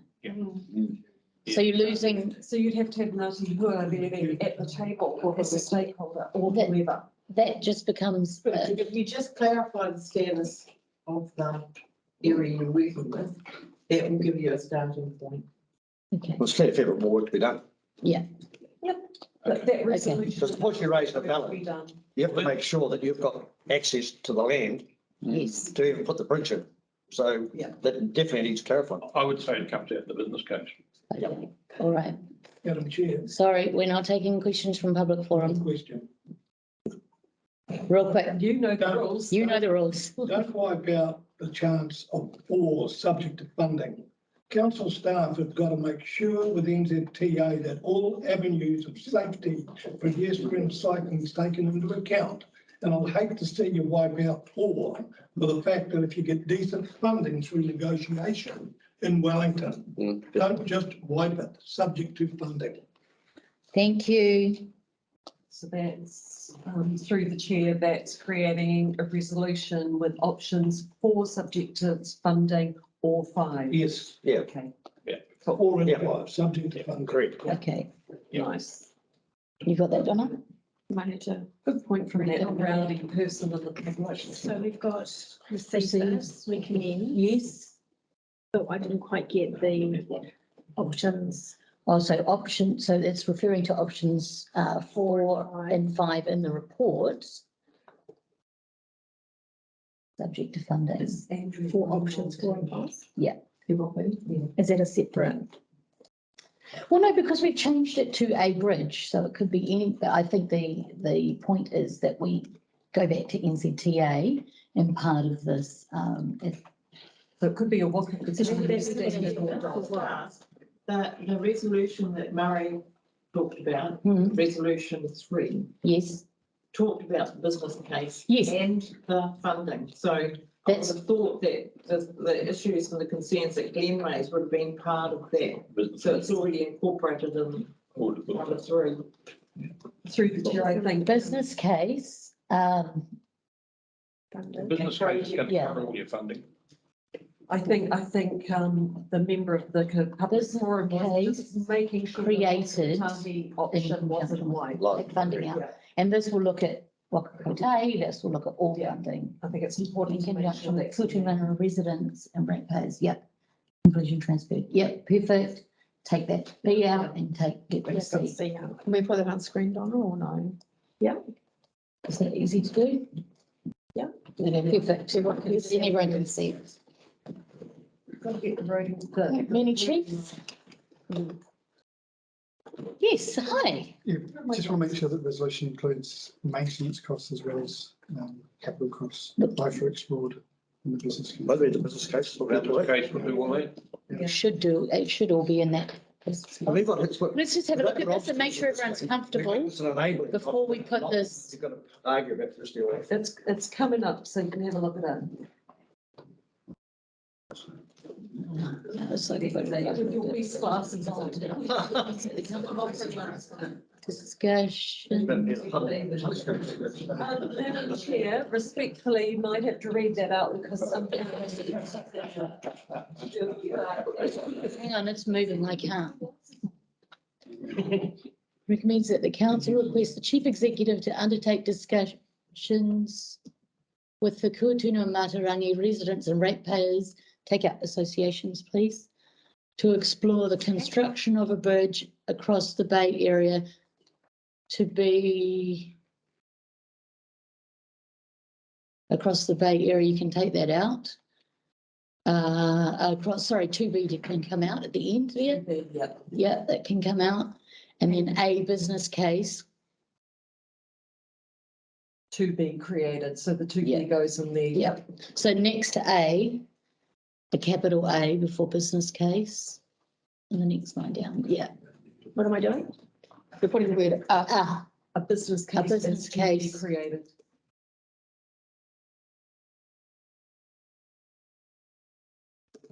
To be created in conjunction with Kuatunu and Matarangi residents and ratepayers, and on completed transfer to council assets for future maintenance.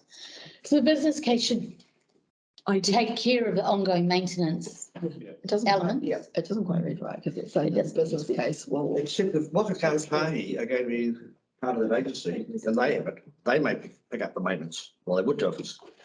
So it But depends. then the business case would then highlight that, and the business case would look different, that Wakakotahi may. Can I just point out that it reads as if the business case will be transferred to council assets for future maintenance, so it could just be. And on completion, the asset or the bridge. I think you just need the business case to be created in conjunction with ratepayers. Okay, a full stop. Full stop at ratepayers will take out the rest. Yeah, I don't know either. No, okay, well, Because the business case will establish that. okay, all right. Well, the business. Sorry, Donna. Should sort that out. That's all you need. Yes? Ask the question. Okay, that's all right. We can tidy that up. So the houses up there. So are we happy? I'm just about to ask the table. Are we happy? Okay, everyone have a quick look. Yep, I'm happy. Thanks, Jeremy. All those in favour, please say aye. Right. Opposed? None? Carried. Thank you. Good. Thank you, Ed.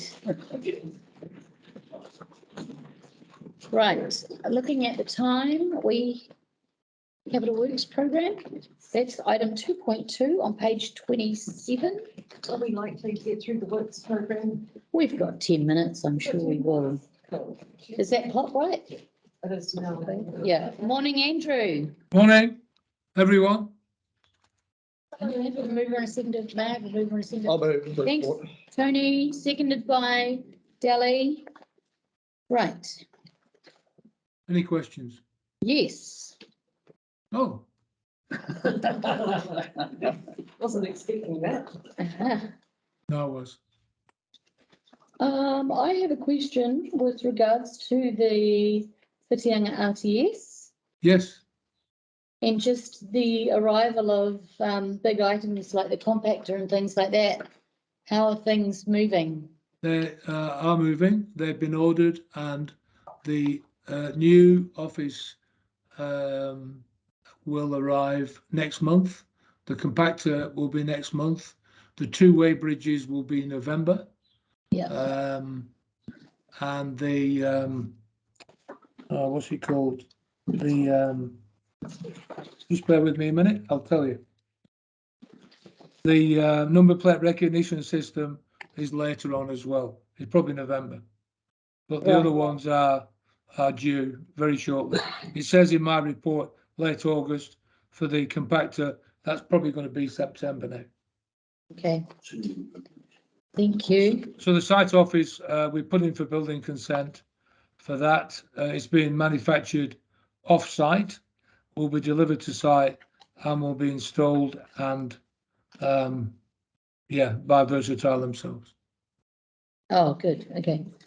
Tony. And the contractor is on site as of the main contractor doing the stormwater, wastewater, water and the roading. They arrived on site yesterday. Okay. Tony. Yeah, I was going to ask, have we had any, or is there a need for any discussion with the new solid waste contractor?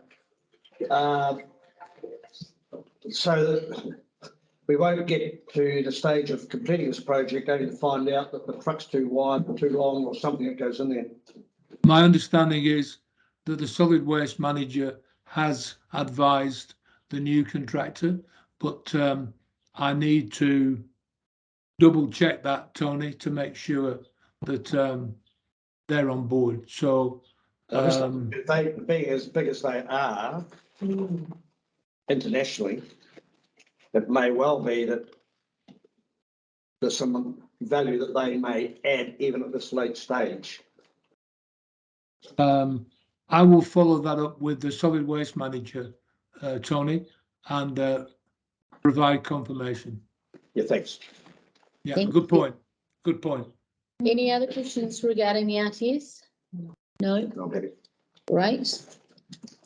Yes, carry on. I have a question about the Hahei water extension, Andrew, and you've got a consultant's report and you've identified additional highly potential sources. Yeah. What was the appetite from the people in Hahei who have independent water supplies to jump on board and support reticulated water? Was that part of the report? I believe so. I believe so. I am not as close as that to Ian Smith, who unfortunately is on annual leave at the moment, but I can come back to you on that. Yeah, that would be lovely, Andrew, because one of the questions posed by Hahei residents and ratepayers was access to potable water for the whole community. But historically, there has been a little bit of we've got our own water, so we don't want to be rated for something that we're already happy with what we've got. So I'd really be interested to hear from Ian Smith around that. Yes, I know for certain that we have drilled bores and found potable water more, instead of being up the hill, more down in the township itself. Exactly what discussions have happened with the variety of people in Hahei, I'm unsure. I am very unsure. So Ian's away for about 10 days at the moment. So but I will come back to you on that. Yeah, lovely. Appreciate that, Andrew. Thank We'll you. do that. We'll do that.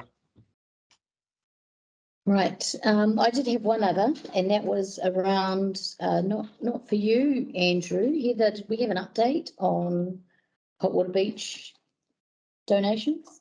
Yeah, I'm a bit behind on that, but I have had some emails back from the company, the parking meter companies, and what we'd ask them is to revisit whether the technology now allowed us to have two income streams. So Yes. when they came in and went out, they've come back and said no, but they've sent me a video which I haven't looked at yet at some other options. So I need to just explore those other options before I can comment any further on that. Perfect, thank you. Right, was there anything else for the work program?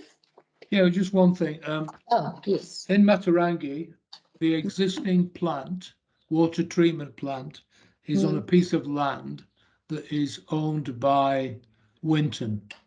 Okay? Now, a subdivision consent in about 2007 was approved for the previous owners of the land who went into liquidation. So the new plant in Matarangi is proposed to be constructed on the same piece of land, and we are now out with a valuer to value that land and to purchase it from Winton.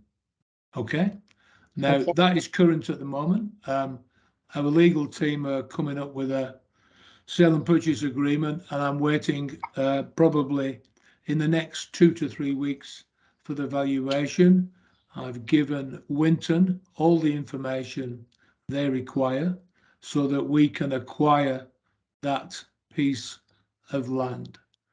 Ironically, they still own it. Our existing water treatment plant is on the land at the moment.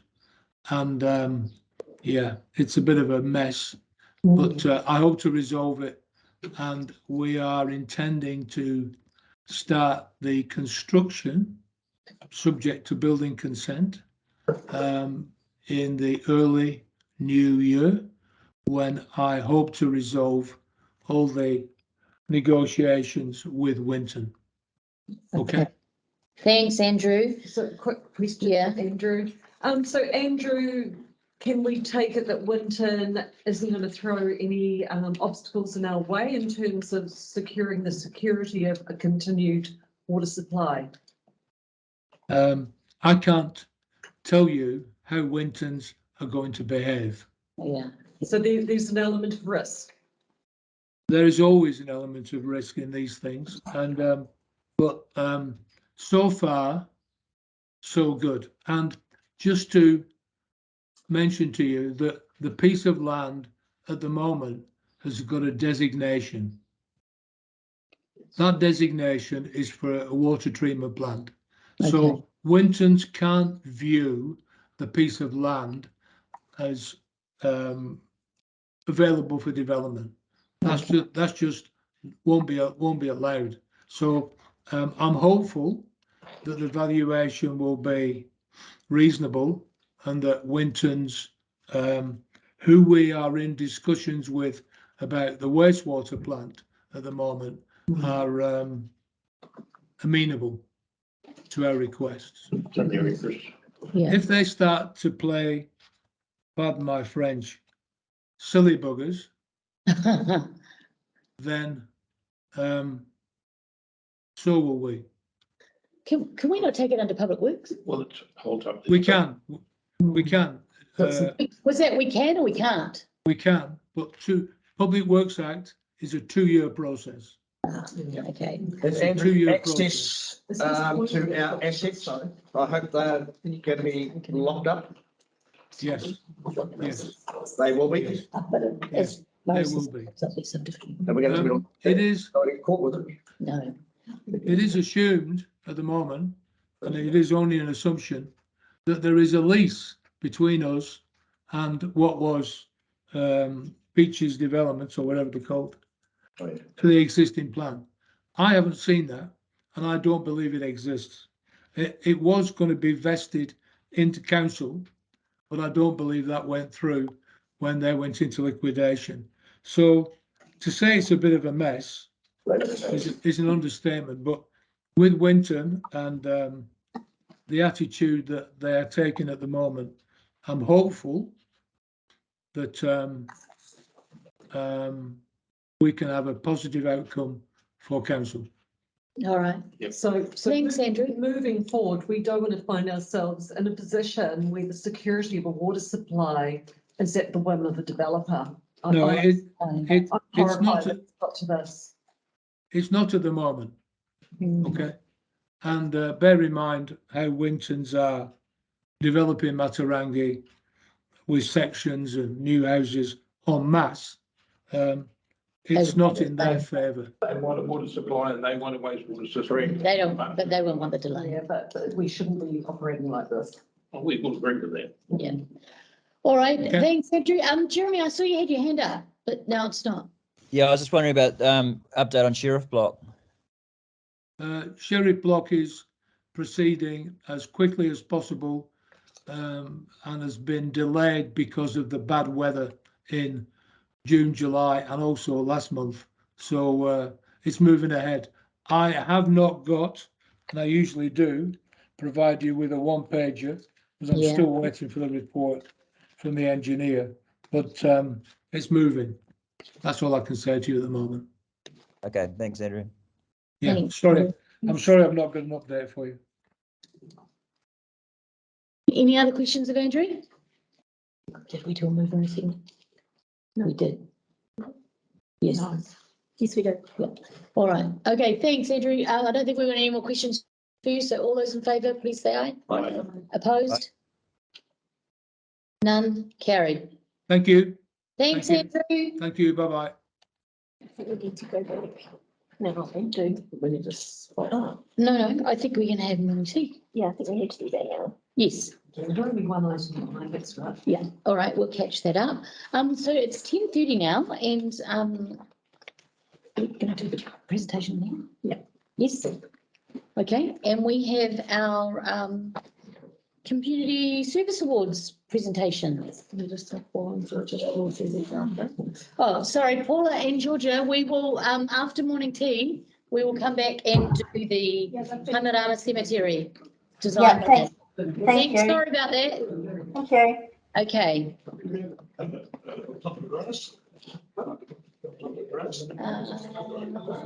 We're moving? Oh,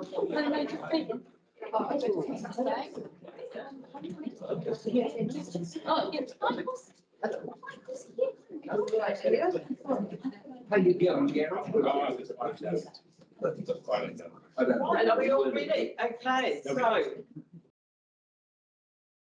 Ina mana ina tēnā koutou katoa. Welcome everyone, and I'm delighted to be here today, which is, well, it's sort of delighted and it's a happy, sad occasion really, because this is the last day of the Mercury Bay Community Board is meeting for this term, and as we go into an election. So, you know, I couldn't have said and outlined the appreciation from the community as well as Alistair and Gary. I think you did an excellent job, and thank you very much for doing it for me. But I'm going to just reiterate my appreciation of the Mercury Bay Community Board first. And in doing that, I'd just like to acknowledge Deputy Mayor Murray Mclean and his sidekick, Tony Fox. You know, I have loved working with these two gentlemen for the last 6 years. They've been an absolute godsend to council, and you couldn't have two better people representing your community than Murray and Tony. They've been absolutely outstanding.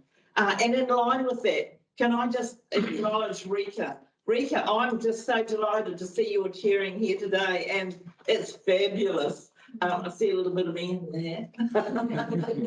And talk about keeping to time and schedule, it's brilliant. So well done. And I think the work that you're doing here today as a community board and supported by your community, was illustrated by Gary, and people seeing what you've done this morning can understand and appreciate the considerable time and effort that is involved, and the care and the consideration you give to the matters of all people in your community. So thank you so much to you all, and well done. And to the community, thank you to each and every one of you, because you're here because you care about your community. And that's what the Community Service Awards are all about. It's about acknowledging key people in the community, but in doing so, it brings in those other people that work with them, and they are receiving an award in recognition of not just the work that they do, but also the support of all those around them. And so it gives me very great pleasure to make the first award, which is to Billstead.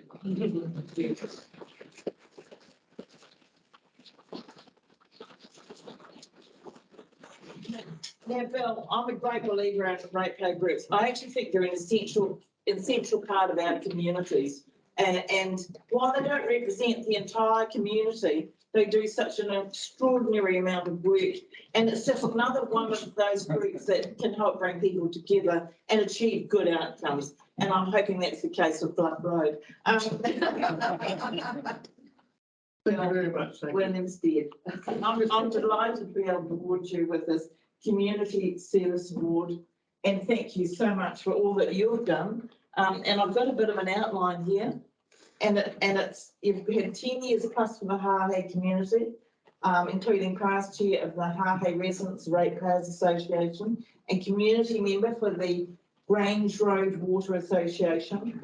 But you've also been involved in the 2014 Great Walks Project, Parking at Cathedral Cove, Parking Strategy for Hāhei, Lees Road Sealing, Hāhei Walking Village, Wastewater Reticulation, and the Grange Road Water Supply. And you know, it was actually the parking strategy for Hāhei where you had a bit of a difference within the community, and someone spoke up and gave everybody a little bit of a kick in the pants. But you know, the outcome was fantastic. Everybody considered it, embraced it, and came out with the best outcome. And you know, I saw that as the community really, you know, acting in an optimum way of coming together and resolving things, but in a good way. It was, you know, I was so incredibly proud of the Hāhei community for doing that. And I'd just like to acknowledge John North. Where is he? Yeah, I thought you were over there. Good to see you here, John, and your support crew. So I'm just so delighted to be able to award you with this. But it's just awesome. Well done, and thank you so much.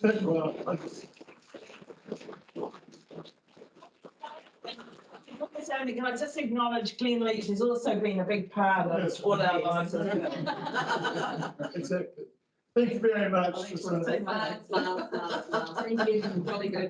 Thank you very much, Sandra. It's a great pleasure to receive this. And, you know, I couldn't have done it without the people of Hāhei and all working together. But I agree with you. When I embarked on this, I thought, my God, you know, I've been involved with difficult projects all around the world. How am I going to get these, you know, the community to work together? Because, you know, it was all about persuasion and being understanding and negotiating. But in the end, we did it. You know better than I what it's like to work with small communities. Your neighbours, bring them to talk about the issues that we've got. But in the end, we did it. You know. You did. When now we have a very happy community. Once the tourists come back, they'll all move around and things will go on. So it's been a great trip. And I also want to thank you and also Murray and Tony and Rika and Delhi and all the community board for facilitating what we've done, and the staff as well too. I don't see looking in with our staff here, but thank you anyhow.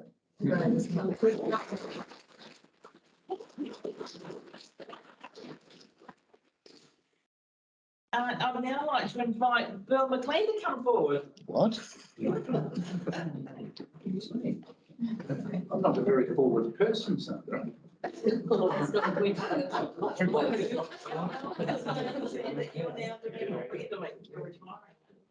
Retired, did you say? No. Retiring. I'm not retiring. I'm just going to play more golf. Well, look, Bill, I'd just like to thank you so much for all your many years of service and your care about the community as well, and the work that you've been doing, both at community board and within the community, and on the golf course. And on the golf course. So I'm very proud to be able to present you with the Community Services Award. And, you know, I think, as I said before, Gary has outlined it and reiterated, we've reiterated it here, about the amount of work and time and effort that's involved as a community board member and representative of your community. Just like to thank you so very, very much. Thank you. It's been fantastic. Thank you.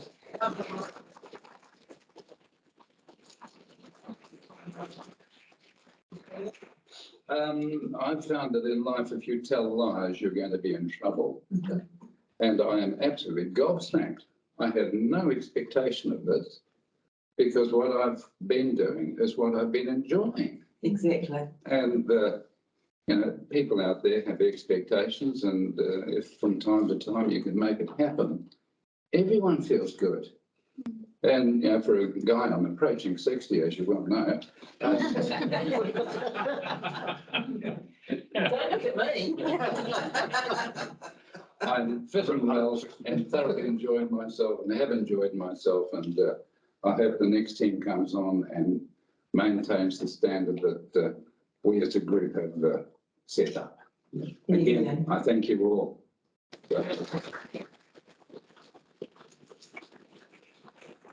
That's another point, that the Mercury Bay Community Board has maintained a good standard of working relationships and just behaviours as well. And I thank you for that, because that's quite precious.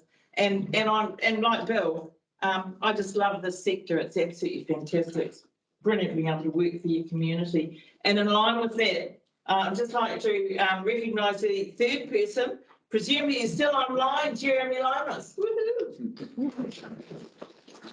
Thank you, Mayor. Can you turn your camera on, Snitty? No, Can you put your... He's in his PJs. Yeah. Okay. Have you ever shaved this morning? I didn't think I'd have my video on. Jeremy, I'd just like to also present you with the Community Services Award, and we're just so appreciative of the fact that you stepped up also to work for and with your community and do what's required around the board table. So I'm just going to pass this on to Murray, who's going to accept this on your behalf and say a few words. So congratulations, Jeremy, and I hope you come back to us. You know, why weren't you there? Thank you very much. Yes. You want me to say what? Yeah. I'll say a few words first and then Jeremy can answer. Jeremy is one of the disappointments I have on this committee board. And the disappointment is that he's been such a worthwhile member. I'm extremely disappointed he's not carrying on. Yeah. Jeremy, we brought to this board immediately a sense of leadership. He brought an understanding to this board that people take years. And I mean, I've seen people around this board that in 2 terms have not known what Jeremy picked up in 6 months, because he did his homework, and I respect him hugely, because wherever he's been in the world, at whatever time in the morning, he's been there. And we have other members that can't make it. So I will respect you, Jeremy, for everything you've done. It's a disappointment to me you're not going on to council, because you would have been a fantastic councillor. And I think Tony and I both took were thinking you would go ahead. I can totally understand your reasons for not going ahead. And I think we share those same frustrations. But, you know, thanks for your contribution to this board. I think you've done a great job. Thank you. Good. Jeremy, did you want to say anything? Yeah, I mean, thank you so much for the kind words. I know I spoke at my last meeting, which was the one I could attend in person. It's been a fantastic experience, and yeah, if circumstances were a little bit different at the moment, I would be definitely continuing, and for sure, I'm not ruling out coming back in the future. Again, it's been a pleasure working with everyone. I mean, what I've learned in a short time is fantastic. So I think what council does is sometimes not appreciated, and the tough decisions that are made, we don't please everyone, and but they have to be made because, you know, we have to keep moving forward. So no, I just want to say a huge thanks. I wish Delhi and Rika all the luck going forward. Murray and Tony, I said it in my last piece, and I very much endorse what Ms. Sandra said. You have been incredible, absolutely incredible for the Mercury Bay Ward, and I know you will stay involved in some form going forward. And I very much look forward to a whiskey at your place, Murray. Hopefully I'll still get an invite. Bill, we Cost you $2 to come and pick this up. What does everyone do to that? I'll just invite myself. And Bill, I look forward to having a game of golf. It's on the cards, mate. It's on the cards. Yes, I thank you again for your period as mayor. I'm sure you're looking forward to retirement and spending a bit of quiet time. I understand you're relocated up north. And the last but not least, I'd like to acknowledge Bill. I think it's a very, you know, deserved award. I've been involved in knowing Bill for a long time now. I'd also like to just acknowledge Penny Clayton. I know she put Bill's name forward. She's a pillar of the Hahe community too, so I'm sure we'll see a lot of her in the future. But yeah, thank you. Thanks, Sheriff.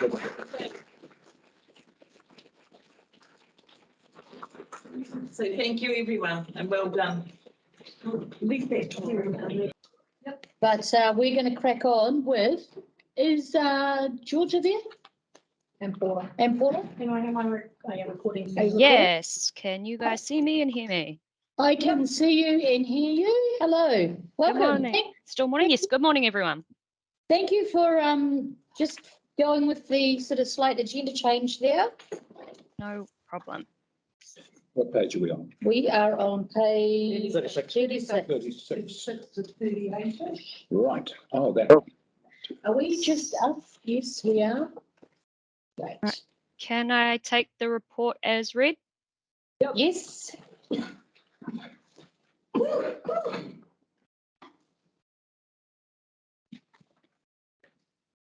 Right. Shall I kick things off by getting a mover and a seconder for the report, please? I'll second. Thank you, Murray and Delhi. Do we have any discussion or any questions? I think it's going to look nice. I'm glad we're getting a toilet in there sooner rather than later. The toilet might be there already, mate. Yeah. The toilet's already there. Oh. Okay. Did you have any questions? I've been through it. No? Was that, Delhi? it's a unisex toilet or is it a double? It is a unisex toilet, so it's a wheelchair accessible unisex toilet. It may be something we do look at replacing down the line, but for now it was upcycled from, I believe, Hahe Beach. Hotwater Beach domain. Hotwater Beach, apologies. Oh, This is Okay.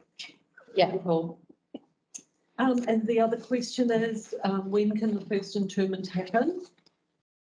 So at the moment, we are aiming to deliver this by probably end of summer, all going well with our contractors and everyone. But once we get this design kind of signed off, we'll be able to kind of get the ball rolling with it all. And yeah, that's the hope. This stage will allow the cemetery to actually open. And then we will be going probably as part of the next annual plan process to get some more funds to do the final stage of the cemetery. Cool. Okay. So what do you call end of summer? And if it is end of summer, there has been correspondence that's gone to the chief executive requesting some ashes be buried there. Have those people been advised? Not yet. I need to get, so I'm the project manager on this and Paula is the activities manager, just so you guys are aware how we both slot in here.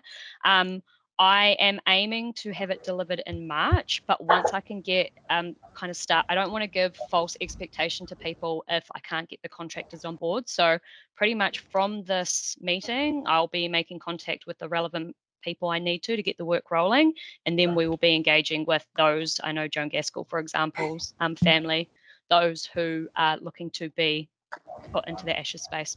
Yes, sorry, can I just jump in, Georgia, just on that point? Sorry, people, I don't have a camera of me, so it's just my voice, sorry. Yeah, we have already had agreement in regards to Joan's ashes. Yes. And we have signalled that, yes, we are comfortable with her being the first ashes interment at the cemetery. And I am pretty confident that family are aware of that agreement at this stage. It's not that I was referring to, and what you say is absolutely correct. But there was a letter from the chief executive that's gone round saying that that's expected to have it done by Christmas. So, and that was only 3 or 4 weeks ago. So someone needs to follow that up.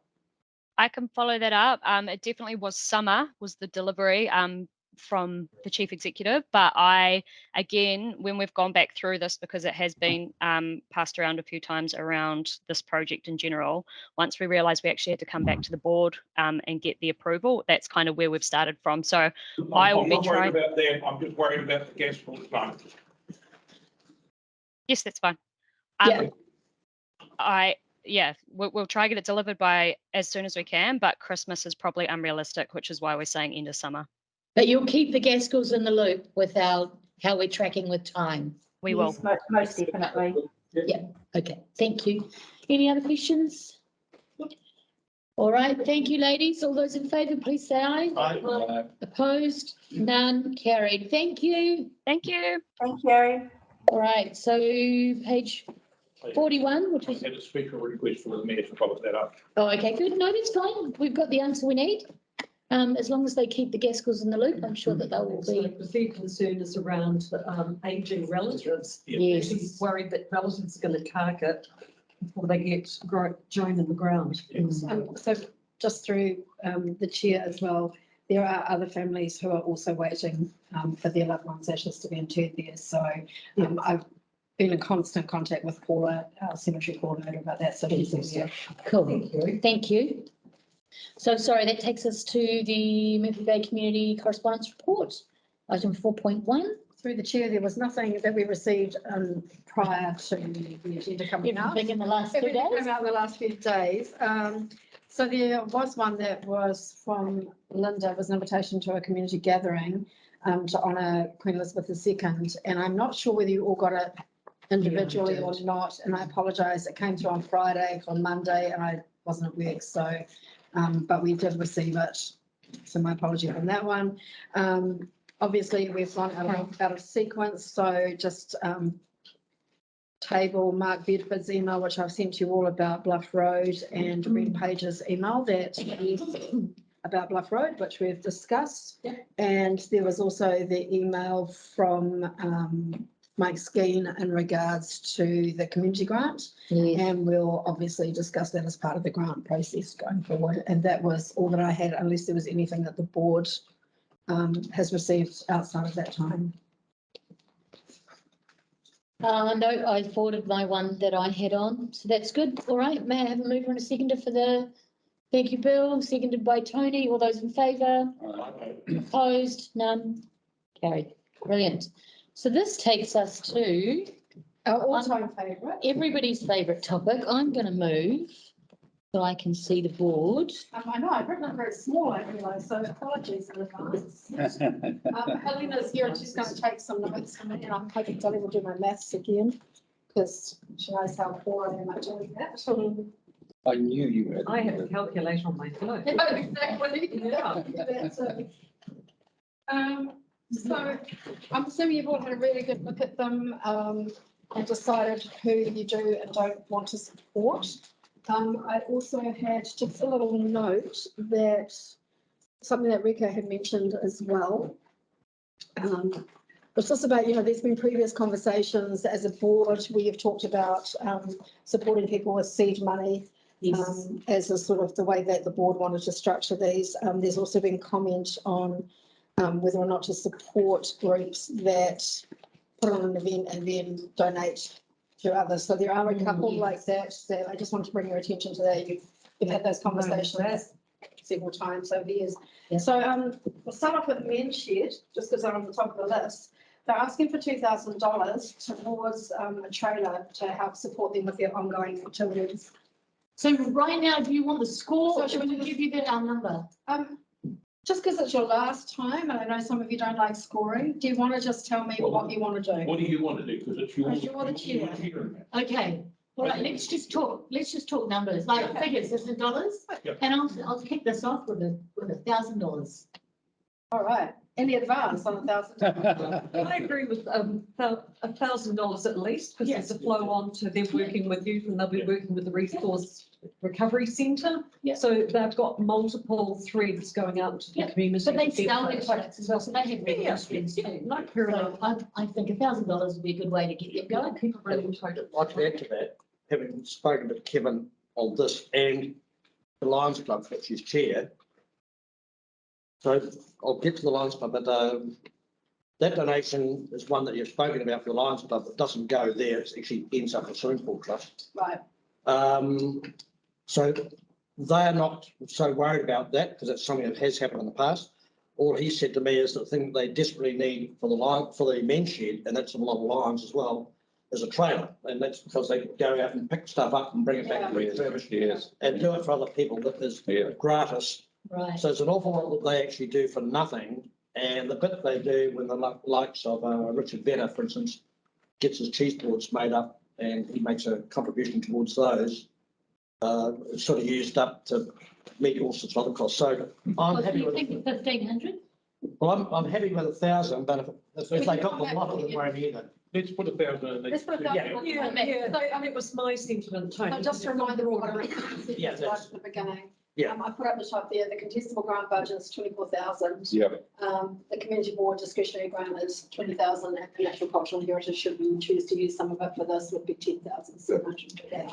So I think the men's shed are a really good community group that are, doing great things. So we'll leave it at 1,000 and move on.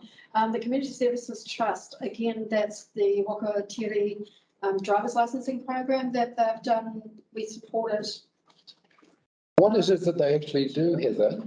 They're basically putting the groups, the young people and adults, through the driver's licensing, learners, restricted, all that to achieve the driver's license. But hasn't the government That's my announced, just recently announced a program to put a lot of money into funding for driver's license for the young people? So you gave them 2,000 towards it last year. No. Let's go into that question first, because I can answer that. Tony, I think mentioned in a council. So I did mention it. So there is now a fund, and so the issue about all this has been lack of resource and people. Yeah. That is recognised, and so Wakakotahi has put a sizable chunk of money into Waikato through the Waikato Regional Transport Fund to get the people on board and trained to then be mobile to come out and do that in these regions. So something well recognised, and that was my comment to me, that this is something being funded by a national agency. Yeah. And that money and those people will come in here without a community basically double dipping. So at the risk of shitting you, for me, I wouldn't support any money going there on the basis that this is something that is a national issue and is being addressed nationally. And I don't think we need to have another body. And I second that. That's why I asked the question. And I third that because I feel that was right too. Yeah, and we supported them last year, so I think that if there's more happening in the government space here, I feel confident. Depends on the timing, I suppose, but whether or not their program will appear. Well, they can't accelerate it without what's happening. So until they get all the testing stuff and train. Yeah. This is a nationwide thing, and a lot of little communities got caught up with COVID in this. Right. We'll park that one anyway. I mean, you might come back to it. The Offbeat Theatre Company, they're asking for 2,162, and that was around the venue hire and the royalties for the play that they just put on, the Woman Who Cooked Her Husband, was that what it's called? And yeah, the smaller, because of the change in their venue, now they've got a smaller venue because they're using the actual old Monkey House Theatre as opposed to the other side. So they've had to move over and make some changes. So they're not having so many people attending their shows. And new owners. So basically, having the performing arts or having live performance like that is actually not sustainable. And I do feel for them because they don't have a designated venue and won't have for some time. And the people involved are working very hard on a temporary arts space. So they are putting the work in to try and solve the problem. I'm in support of giving them some money. How much? We gave some money last year, didn't we? And we often come back to, this is where we only gave them 800 last year. I come back to the seed money to help events and things. I know that when I did the ball and stuff, we always retained money so you could do the next one. I think in this case, their circumstances have changed, so that's something to just take into consideration. And they had COVID as well. And the COVID impact, yeah. So basically they were using that other side at pretty much no cost. And I'm also, when I went through this with a fine tooth comb, I was looking at a spread of benefit, like that we've got a really good range of arts and sporting and rangatahi and all of those different things.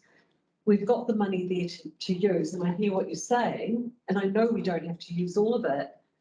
Why did you look at me like that? Well, because you always go on about not having to give money to people. Well, and I didn't mean to start. No, but just perversing of that, I did ask the question, looking at this, what do we have in retained earnings? Because we could put the seed money into that bridge if we had some retained earnings. So we've got to keep in mind that we don't have to spend it here. There are other options. Shall we cut this one? We got to know. We need to talk about Well, we retained don't need earnings. to worry about that. We don't have it. Do we? I thought we. Well, I'd don't. actually like to know what Dean sorry. was going to say. Sorry. Yeah, so I was just going to say that we don't have retained earnings this year, zero balance. Just, so that much. So can I just be sure that then, because with the last chief executive, Barry and I pleaded to have $500,000 left in retained earnings for a rainy day. One day we turned up to find out there was none because he had shifted the whole bloody lot. Yep. So have we got none because we took it out of retained earnings into the consolidated fund? No, we've earmarked that 520,000 for Matarangi, which means we've got a balance in there, but it's. Okay. Isn't that right? The bulk of the money is earmarked for Matarangi. Okay. It's not quite the full 520, but what we have is earmarked. Okay. So there is no money? No, and retained earnings. So what I'm There's no money generally available for retained earnings. Yeah, and what I'm saying is, if you don't spend it, this will ultimately go into retained earnings next year, and there will be some flexibility. It gives you some discretion. But it's also not a lot to, and not. It's not like big. Okay, so coming back to the thing, off-peak theatre, are we going to park that for now and come back to it? How much were you wanting to support them? I think $1,000. Okay, Phil, what do you think? 1,000? Leave it at 1,000, subject to final review. Yeah, I'm okay. Harry? I'm happy with that. Sally? Okay, Rika, sorry. Yeah, let's just question mark it. I'm keeping a running total, by the way. Thank you. Okay. The information centre, they want to print off 20,000 copies of the Mercury Bay street map. They're asking for $965. We have, they do have a funding agreement with council, but that primarily covers the majority of the wages for that group. I'm supportive of that amount. I'm supportive, provided it's got sponsored by Mercury Bay Community Board on the map. Yes. On the map, so it's identified where we come. It is clear. We're still rubbish at talking us, saying what we've actually done. Yeah, no, I was happy to support them, but I think if we can get some. It's advertising, damn it. And they will, if they're smart, they'll sell advertising space around it. Yes. Yeah, that's what their plan is to fund most of it. Yeah. Okay, brilliant. Thank you. It's just interesting, like I don't not disagree with this, but for me, if I was printing 20,000 copies of the Mercury Bay street map, I'd be pretty certain that there'd be names of businesses around somewhere that have contributed. Yeah. Now, if I couldn't raise $1,000 for that by charging a business $100, you have to have 10 of them, and this is paid for. So my issue is I'm reluctant to tax someone through rates. To have the Whittier Information Centre end up with reserve money that I would like. For me, honestly, I could go and get that map printed tomorrow morning with 10 people put $100 in each, to have their name on it. But Give it's us- $4.5 grand is the total project. Total cost. project, yeah. But what They're they're asking. it's just, I think But yeah, I'm not losing, I'm leaving $1,000, I'm happy. this probably answers it. The remaining funds will be covered. So it's 4,565, including just. The remaining funds will be covered by advertisers.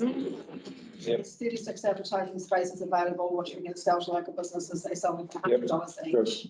And I agree with Murray about the opportunity to say that, you know, Community Board was a major sponsor. That's right, I agree. Okay, I've just made a note of that down there. I'm sure Helena's. And we're captured that. supporting the business community inadvertently, the tourism community as well. So Kawartunu June here, they're asking for $10,359. So the question is natural and cultural. Well, my question is, yes, we have an agreement of council that delivers a June care program. So I was going to answer that for you. I just sent an email and you might not have seen that.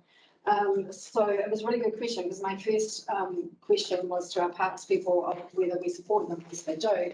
And then I spoke to Derek after your call to say, is this part of what we would be doing anyway? And he has checked all their maps and everything, and it's outside of the area that we have scheduled for maintenance and development. So they're choosing to, we've got a little strip along sort of more towards the stream. I've got a map there if anyone wants to look at it. And they're talking about the whole of that bigger June area. So they're going off in their own bat to do a bigger area than we would actually do in the next however many years. So we're not budgeting for that area. So it's visual amenity, it's also coastal protection amenity. It's got quite a few plus factors around Plant it. management, community project, there's a lot of pluses for it. But yes, we're not budgeting to do that area in the short or long term at this point. So natural and cultural heritage funding. So that was come under natural, yes, it could. We don't rate for pest plants or pest rodent. Not that I'm aware of, that's more of a WRC. That's more of a WRC thing. Functionality, but we do June restoration. But why are we not interested in restoring this June? I think that eventually we'd get to it, but at this point, there's ones that are way more important and have been identified as being more important in our work schedule. And on that big sheet, you know, it does talk about the aspirations of the community and a sustainable district, managing natural and built environments. I mean, I see the value of doing it. So my question, Rika, though, This was that little brown can we have area it is what we're supported doing. in some way through the natural and cultural heritage fund, so that we don't even have this discussion around About this the funds. We push it over into that other area. And my question is, particularly with the pest We are doing this is what they're looking at. WRC, that big organisation, they take money from the ratepayers to take care of things like this. I understand that, but I also think that in our rates, we have strategies around environments and pleasing environments for the use of the community, that it doesn't drill down into as specific as that. I know WRC does have money deemed for, you know, trapping and things like that. I'm not too sure about the plants. No, I know that in my comments, I did look through. WRC deal with plants. I did look through our information and money at the moment. it does meet the council outcomes of a sustainable district, which talks about managing the natural built environment. So we talk about that in our council outcomes, managing the natural and built environment sustainably and sense of place, all that kind of stuff. But that doesn't mean we pay for it. No. This thing to me, it's an environmental issue that sits with WRC.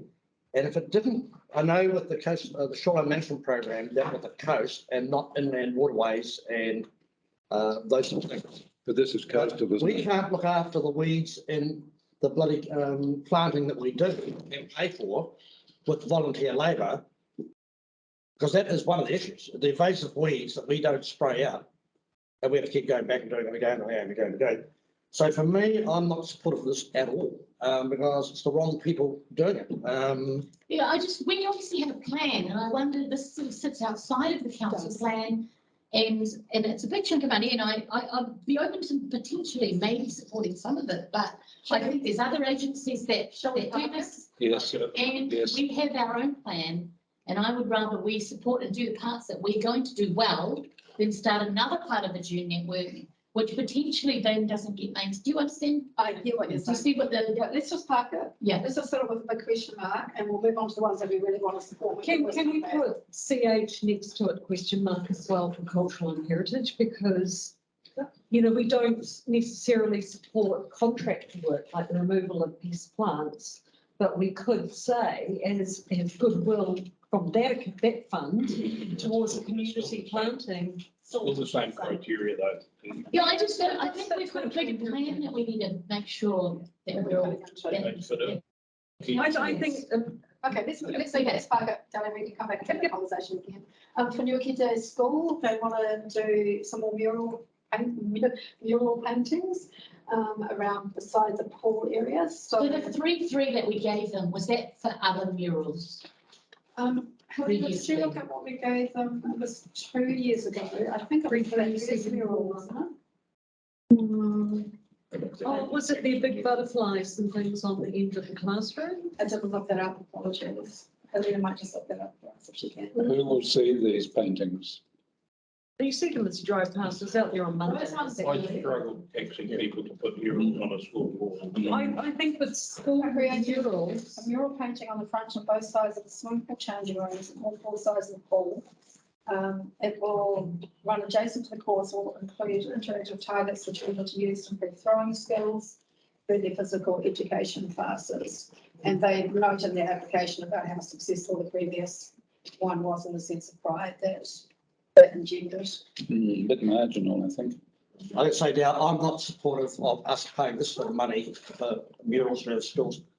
Otherwise, we'll have 10 schools around the district covered this year.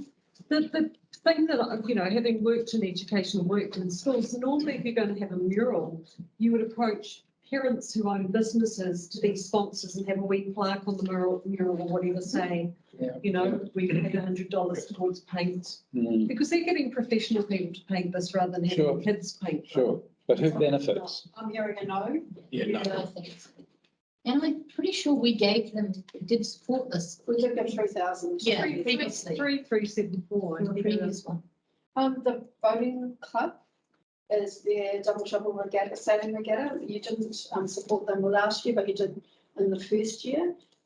They're applying for the projected difference between the income and expenses to hold that regatta of $1,324. I could support this for the full amount that they're asking, but I really feel that we should go back to them and sort of give the sense of, hey, we're really keen to give seed money to help projects get off the ground. This will be the second time we support it. I think it's great. I love watching the boats and I think it's fabulous what it does for the children in our town. But I also think, you know, we should share this money around to other. Yeah, and my other That's comment my is, thinking. we've supported this.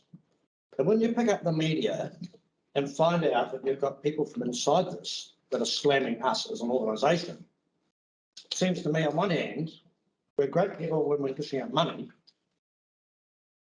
but we're not bloody doing it. But the first people could let us know that we're not doing our job. So you don't support that? No, look, I do, but when we go and talk to them, someone needs to say, look, be aware that some people around the place get disappointed when we make contributions to you. Yeah, I can't do that on a grant. But can we say, look, you know, this would be the second time the board supported. We love seeing the range of events across Mercury Bay. We see this as self-sustainable. Yeah, we see this as a seed funding to help events get off the ground. Agreed. And also consider the Herald and Slavis. Yes. Well, we won't like you very well. Yeah. If this is the second time we've supported seed money to become self-sustainable. But yeah, That's sort of that's my thinking. We can put a line into the note about that if you're all happy with the one. Yes. Yeah, because that might remove some of the ill feeling. Yeah, Muscle Ratepayers Association now, you regularly have supported that event, and just as a note that last year there was some funding, 4,110, which was for the Amaris bid, which they returned the 500 you gave them last year for the grant because the event didn't go ahead. The last line of the notes that you've got, donations to 3 months. That's what I was alluding to before. Yes, and I would rather cut them a check from us than go and shake some hands and, you know, we've supported it really well in the past. So again, we're supporting somebody else, we're giving them money to give to somebody Yeah, else. exactly. That's mine. Yeah, That's the concern. yeah. Whereas, you know, I was just clarifying in my head, like I'm on your wavelength. Yeah. And I think this one's come up a number of times, this is the last time. So that's Well, I've got a note. Yeah. okay. It's a year for schools and youth. So Te Raupinga School, they're applying for $1,272.46. I couldn't fit and that's for a pump track. And for that school, I think that would be more of a community hub sort of thing where just given that, you know, there is nowhere else in the schools, although there's a new playground in Tongapola itself. So really. I'm supportive of this personally, so long as it's got TCDC, Mercury Bay Community Board on it, because it's us that are providing the signage to get around this pump track. Yeah. And need to know that it's us that have done this, not the school. Yeah. So So it's a sponsorship rather than Correct. a donation. Yeah. So acknowledging the support of the board. And I agree that for a community like that, which is rural and isolated, lots of people will use that facility. Absolutely. On that note, I just have to say that the new Kaimarama playground got the big tick of approval from my 4-year-old grandson. But it's fantastic, like it's Yeah, a fantastic Brilliant. facility. Really good for little ones. Very, very good. So the next one I have is the Mercury Bay Rugby Club, and you've all seen that email. And they've amended that for the reasons. The only other thing I wanted to bring to your attention was that I've been advised that they also have applied for a district event grant and that that's been successful. What? The district event grant, some of the funding from that, $4,000, but that's still not enough for their event. So every bit they get will help that event. I have some real sympathy for them, changing a big event like that, changing venues. Yeah. At the 11th hour. And I might add, in my mind, because of without having, I'll come back to the men's sport, had we not mismanaged the turf,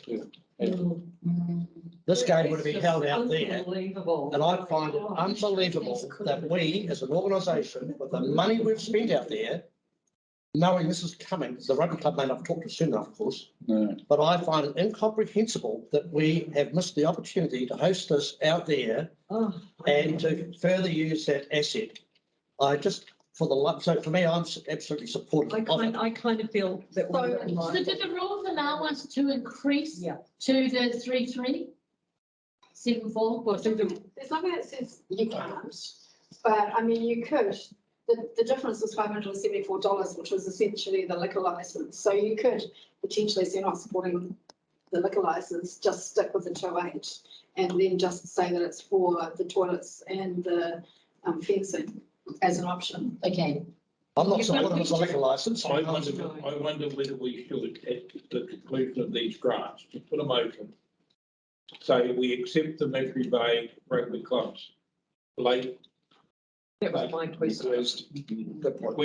And we acknowledge that and we acknowledge that the turf is not up to scratch.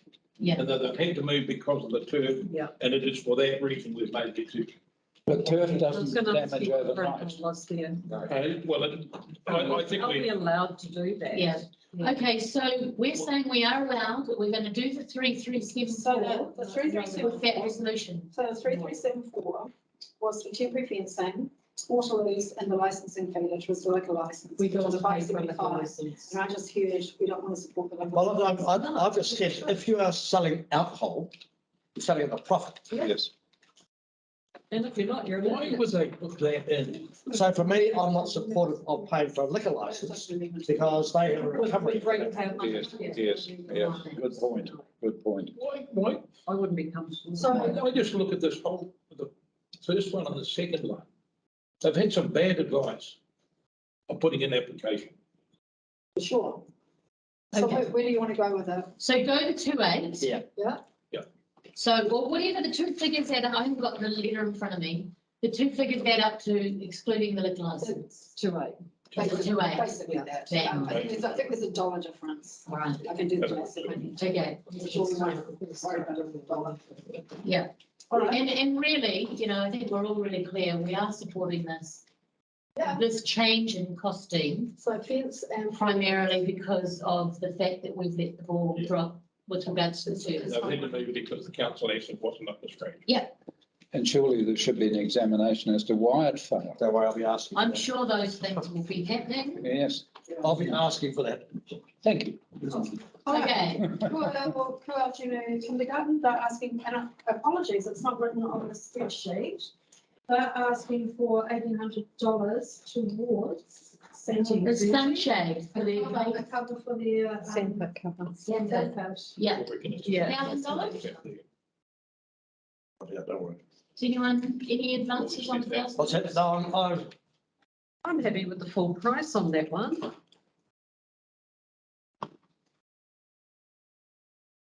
Oh, that was a dead silence then. Yeah. So we've got The mic drop. in advance on full amount or 1,000. How big is the sandpit as a matter of interest? I haven't paid them recently, so I don't. It's reasonably big. Hmm. And you know, they're right It's actually adjacent to not, the. it's actually not a sunshade, it's actually a sandpit. It's a cover. They've Seen things like your possums and your. playing and it keeps up. Oh, I see. It's not a sunshade. Your vermin gets in there and uses it as the toilet. Yeah, it box. keeps It's up actually with a health and safety. hedgehogs and, Oh, really? And it's not a big community to raise funds out of. No, no. I'm happy. Yeah. Kua Tuna Search and Rescue, Land Yeah. Search and Rescue. I think Just they before should. getting. I support that fully. Yeah, just put a tag. Yeah, I yeah. was just going to say, just so you know, that I'm not part of the group anymore, so I'm not, Yeah. and showing any bias there, I just want that to be recorded. Okay, Lions Club is 50. Sorry. That was for 3,500. Yeah, Yeah. 3,000 full amount. Lions Club of Fleetwood, this is purchase of advertising, printing, hall hire, catering package for the Art Expo, which is raising funds for the mammogram project. So Tony, you have an update on Yeah. that? So, the mammogram project is something quite separate. Didn't start till the 1st of October, and they will come out and deal with that separately. So I think when that happens, I won't be here, but I would actively support donating money to the mammogram project. But in talking to Kevin, this is a wash up from last time where they run the art thing and the proceeds of that get donated to the pool committee. So I'm not supportive of that because that is, We give money to the. pool. yeah, and it's the Mercury Bay Community Board. If we were giving you the money, it's one thing. But for us to give the Lions the money to pass on to the pool, I can't support that. No. Okay, so Having said that, for the mammogram thing, I would be happy to earmark the money to donate towards the mammogram machine, which is a $300,000 project that Lions are going to run. So the application says nothing about the pool. I realise that, but I've spoken to the person, not him, because he's just taken over as the president. In previous years they have. This time they're saying the funds they're Which one? requesting will apply towards the Kevin. cost of Kevin, hosting. right. Kevin Robinson. And Yeah. and the proceeds will be donated for the acquisition of the mammogram unit. So what we're doing is donating, because the Art Expo runs a loss. Yeah. And then we're donating the money that Yeah. we've given them to run it at something that runs Well, a we've loss seed money. to then, So we're doing the seed money thing again. Well, we don't know what it's for. 3.5 grand was for. What I know is that the Lions won't be worried if they don't get it. So the money, They want 1,200, but we the gave. money was for advertising, printing catalogues, hall hire, catering, packaging and fixing. Rick was meaning the last one. previous. Oh, the previous one. The previous one, they said they made 13,000, it cost them 10. They donated to the men's shed. That was the one before. Then the next one, they donated to the Swimming Pool Trust and the Starship Hospital.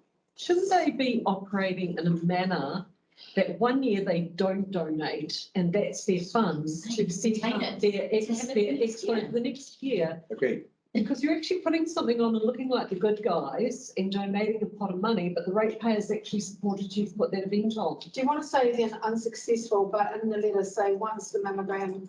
Come back to us once the mammogram fundraising kicks off. Correct. Yeah. Because we've, Yes. well, we can't actually speak to the future board, but the board would like to make a donation. Kevin told me this application was put in by the previous Lions Yeah. Club board. He's the new president. He's got it. He couldn't make sense of it. He said they're not doing it for this. this money is going to be going to the pool trust. Oh, in that case. So, but I just said to him, when you get the mammoth plan thing, I personally, I've certain this board will support it. Yeah. Yeah, there is a little bit of stuff going on. Correct, there's quite a bit. Okay, $2,000 for the night market. Mercury Bay Business Association, Yeah, night market, road closures, music advertising, road. yeah, I just think we've got to support them. We're the ones that put all the barriers up for actually hosting these events. We gave them 3,000 2 years ago, and then of course COVID. Yes. Again, I'd like to think that we, as the Mercury Bay Community Board, feature in the donors to put this on. Because the beneficiaries, yes, you and I can go down and get a bloody The business. a taco down there, but the businesses are the ones that make the money. But we put the regulations in, so I agree with you say, Rita. Okay, do you want to do the whole 3,500? Well, I've got 2,000. Two. Okay, Purangi Conservation Trust, again. This comes back to my earlier comment. Yeah, it could be considered under natural cultural heritage, but it comes into the same as Kuautunu Junkie. Yeah, and that someone somewhere is rating ratepayers for pest trapping, and it isn't TCDC. Yeah. So I feel like these organisations need to go where those funds are captured. Yeah. So it's a no from you, Rika. That's a no from me. No from me too. I agree. No. Kelly? I'm still thinking about the cultural heritage thing. I still have a question mark around that. Okay, let's just, let's do Whitianga Play Centre next then and come back to the natural cultural and heritage. So Whitianga Play Centre, that's the little one on White Street. Asking for 3,500 to do some maintenance, basically repainting of the deck ramps and building material. Any advance on $2,000? Well, the most I'd want to see them get to $2,000 because if you go to every play centre, I'm going to say, when do we, this is like, this is education and whatever else. It's a central government responsibility. We're out taxing people to give it away. Play Centre is a parent-run organisation. But I also feel sorry for them. They haven't been able to do so much during COVID in terms of they can't go out and fundraise. So some money, but unfortunately, we're not going to be able to stretch too quickly. Talk amongst yourselves. So we've got a tally of $17,691 and 46 cents spent so far. So we've supported Lynch, so we supported that, we've supported the arts, 2,000, supporting the bowling club, so sports. We supported the school, the kindy, and the play centre to amounts, so you cover youth support, supported business, and supported sports here again. So it's quite a nice. Which just brings us back to whether or not you want to support Kuautunu Junkia or Purangi Conservation Trust in any shape or form. With 17, we haven't got a lot left. Can you tell me the figure again, please? Yeah, we've got $6,308.54 left. But we do have 2,729 in natural and cultural heritage. Should you wish to use it in that manner? Or your discretionary budget. How much in cultural and heritage? 2,729. I'm for giving some money from culture and heritage to those two environmental projects and directing them to other sources to supplement that amount.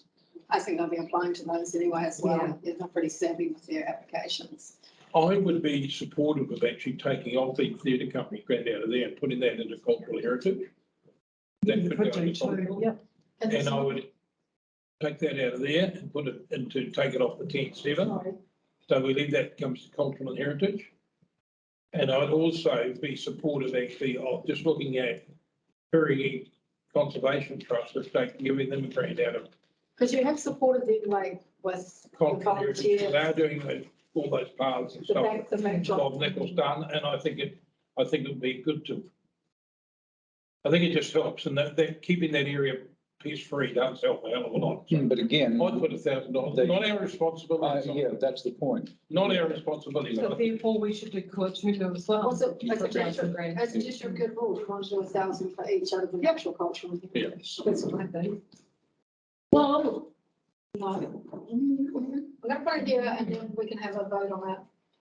Well, we've got nothing else for natural culture and heritage. Not at this stage, but people can apply throughout the year, so others may come up. Yeah, well, there's going to be stuff that Ngāti Hei are going to be doing when they Well, there's, come talking to here, and there is some. to have a bit of money up your sleeve to go and help them through something that you'll find is very useful. There is some very early, there's some very early conversations about artwork at Whakapoa for Ngāti. There's also some very early conversations about some artwork where they've had to put the ball at Kuaotunu right on the Blackjack Reserve. It's just a wooden box at the moment. Putting some artwork there on a shelter for the children that, again, Roy Mata, who's now the as well as been looking into science. Nothing's concrete yet, but you know, that, to me, that sort of thing potentially could be applied for under that. What about finishing the signage here for these?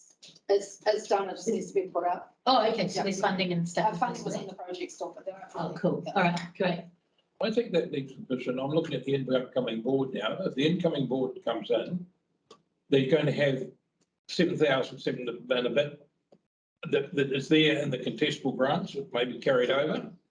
Your cultural heritage, which can be applied to the year, there's still a bit over $7,000 in there. And you leave the community board discretionary funds at full 20K in there. So I think in fairness to the new board, I think we're in a pretty good position. Yeah, I'm happy with what you decided. It doesn't pertain. Yep, I'll second. Can we just clarify that? Oh, sorry, I've been asked to clarify something, that the 7,000 from the contestable grant budget will go into retained earnings. Correct. And the other two will be available throughout the year. Okay. Yep, but you all know. Well, that. that's still seed money for the future. Okay, so are we all happy with that? Sal? I'll second that. Thank you. All those in favour, please say aye. Aye. Opposed? Good, Done. well done. Does it get passed through every year? Or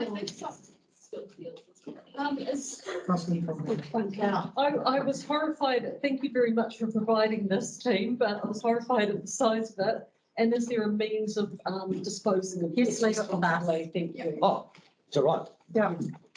We can take care of that for you. Fantastic. I'll give you your board, I'll click back too. Thanks. I don't want to be thinking that up. Right, so that takes us to action schedule. Oh, action schedule. Item 5.1 on page 54.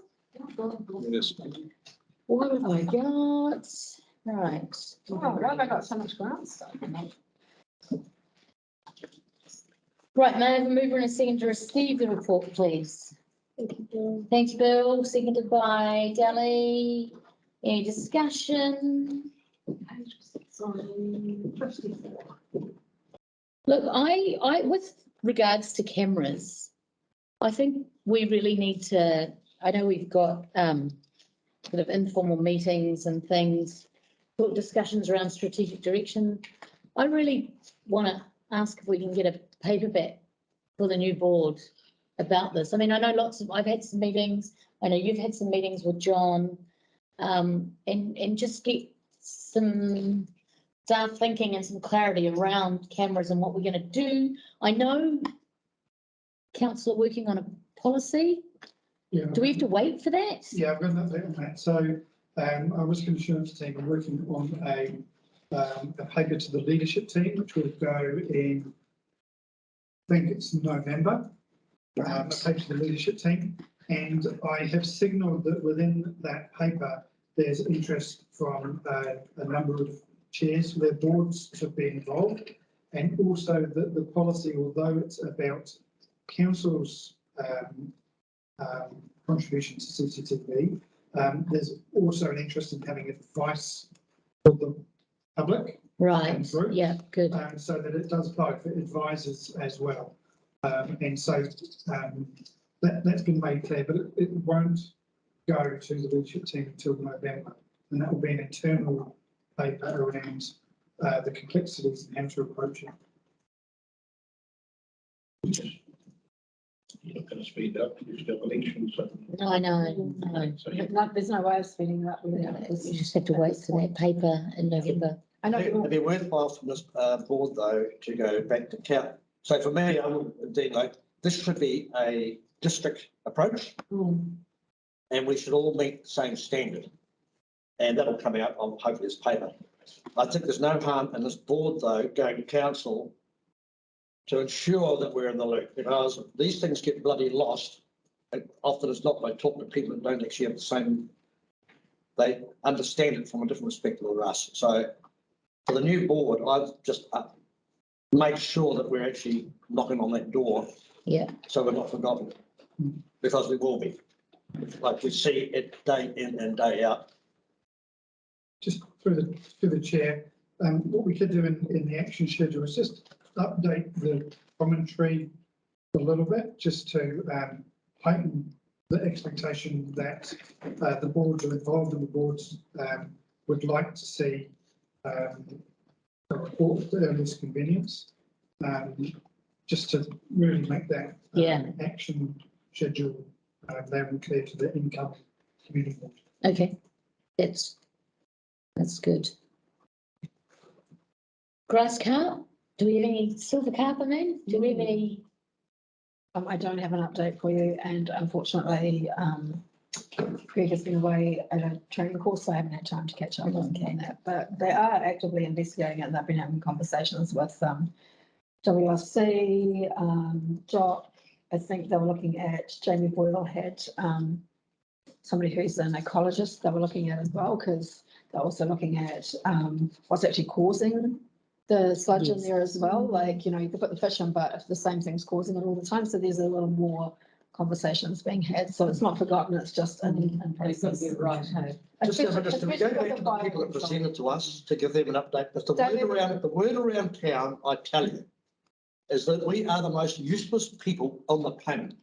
They come to us with a very succinct presentation, backed up by evidence of other councils that are using the same fish. I take them on board, maybe not with the same algae and the pollution and whatever else. But we are seeing, they come in here and do their thing and they're forgotten. Yeah, so they've been, when I say they, Stephen Lloyd that spoke to the board. Yeah. And Paulette Tannish from the Mercury Bay South, Tannish from the Mercury Bay South Ratepayers Association have both been in contact, as late as yesterday. They were requesting a meeting. I couldn't make contact with Greg because he was in a training, but what I've undertaken to do is have a talk to him to meet on site with him and them, whoever the them are that we've got to meet, and Jonathan, possibly Jonathan Stammers. So I'm actively working on, you know, like how we're talking to the community on that. Sorry. Yeah, and there are some interim works. Certainly that, yes. Planned by the area, they've been asked to look into interim works, and they have communicated that to Steve Lloyd. Okay. Yeah. Oh, good. Yeah. But I do think Heather should connect to that if you can, Heather, and just make the email's gone out saying, Greg, when you're back in the office, and it's been gone to all of them, that we're happy to chat once Greg's back in. So he doesn't tend to be there because he's the subject matter expert, not me, on such. Right, any other comments or questions for the action schedule? Sorry, Bill, were you about to go? You're aware. Pop off. No, I thought I saw you raise your hand. You know how Alistair came in with a question a meeting ago about those at the boat ramp? No, well, yes, the boat ramp, but you know the walkway that's got all the printed images. Oh, yes. Yes. I went for a walk around there the other day, and some of them are just about gone. You just can't see them. Yes. I think that's been logged as a request for service to be investigated through the RFS process. Yeah. Okay, cool. And boat ramp? Yeah, the cartoon, but didn't he have some great ideas about making that? He had a little a drawing, like a Yes, so section. he wanted to use potentially some Marina rocks rocks, from the marina, right. but they're earmarked for council. That's right. Programs at the moment. So there's no spare rocks on that, but we've passed that on to our harbour people with the picture and asked them to basically do this. Sorry, you weren't born in one, that's really and have a chat with Alistair about their ideas. Because it came originally to the board a few months before that from Bill Muir. Yeah. And then Alistair just reminded us of it. So yeah, no, thank you. they have the That's really pictures helpful. and at some stage we'll action that. Right, okay. Thank you. So all those in favour? Action schedule? Aye, opposed? None? Carried. Right, so that takes us to Our members' reports. Do you want to start, Bill? I'm working. I've already started. Yes, not much. Heather and I have been swapping notes from time to time. I think that there is still some improvements that could be done to the nonsense going outside the lifestyle. I think an update on that if you would like. Yep. And also, just as a side issue, I get very cross every time I drive out to get onto the roundabout on the drive. There's at least 4 instances where people are wrecking the berm because it's too far to go 40 kilometres, maybe metres round to get onto the roundabout by the school, the preschool. Yes. And it really is not a good look when people drive in the main drag and see damage that's being done by locals. And I'm quite cross about it. So I've had discussions with 1 or 2 people. Apart from that, I'm waiting to get back on the golf course. Fabulous. Tony? Right, firstly, just the last thing from me from Waikato, which I've given to council from the Waikato Regional Transport Committee. So there's talk down on managing speed around the place with point-to-point cameras. So there might be one at the bottom of the Kopu and one here at Whitianga. If you get one and an hour later at the other one, they know you went too quick. So that technology for managing parts of our dangerous roads and highways is there. I've mentioned the driver licensing access, so that there is well on the radar for the transport people. And one of the things they do raise is also people with restricted licenses, changing the rules around that, because you can't drive out after dusk or whatever it is. And so if you're a shift worker, and particularly more for people on the plains that might be going into the chicken or the milk or those processes there, some people can't go to work because they can't drive on a restricted license. So those things are coming up onto that. I won't worry about how much works. The issue on one-lane bridges, so that is well in lane. I haven't heard the decision on Pepe, but the Waiwawa, the Kirikiri, the Onitahi, the Pepe and the Hikawai bridge, they are all on a plan to be done. I thought the Pepe came out in the Sorensen Trail. And so the issue with Pepe, I can't tell you it's only 1 lane or 2. I suspect, it might be 1. Because a 2-lane bridge needs a whole lot of different approaches, and the retail people who haven't wanted it still don't want it because half of them won't be there. And where we've built our new toilet, of course, that will be right on the edge of it. So people are it's in train, but I can't give the answer because I don't know. For the people on council, will be on council, the zero emission scheme. Again, the regional councillor onto that through Road Transport Committee, and that will simply be done and promulgated to territorial authorities in due course. So no need for any new people to get involved in that and redo the work that's been done already. The issues now I really come to,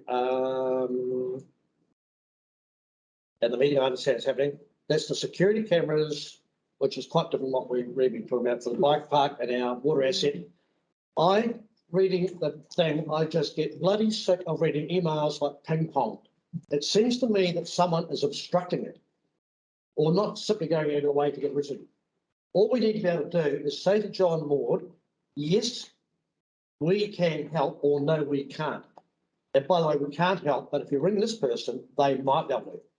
But it's just not right to leave someone in limbo who's out there trying his bloody best to look after his asset and indirectly one of ours. So I'm going to say I have really just thought, as you know, well, what you're worried about. I'm about can do, not can't do. And so for me, just get off someone's bum and get an answer, yes or no, and stop the bloody email going backwards and forwards. So yeah, you've got a meeting. I'll just wait. You will have seen that I've got a meeting booked with them, and also just so you know, the water treatment plant doesn't have any internet access, so they can't back onto something that's right. That's not there.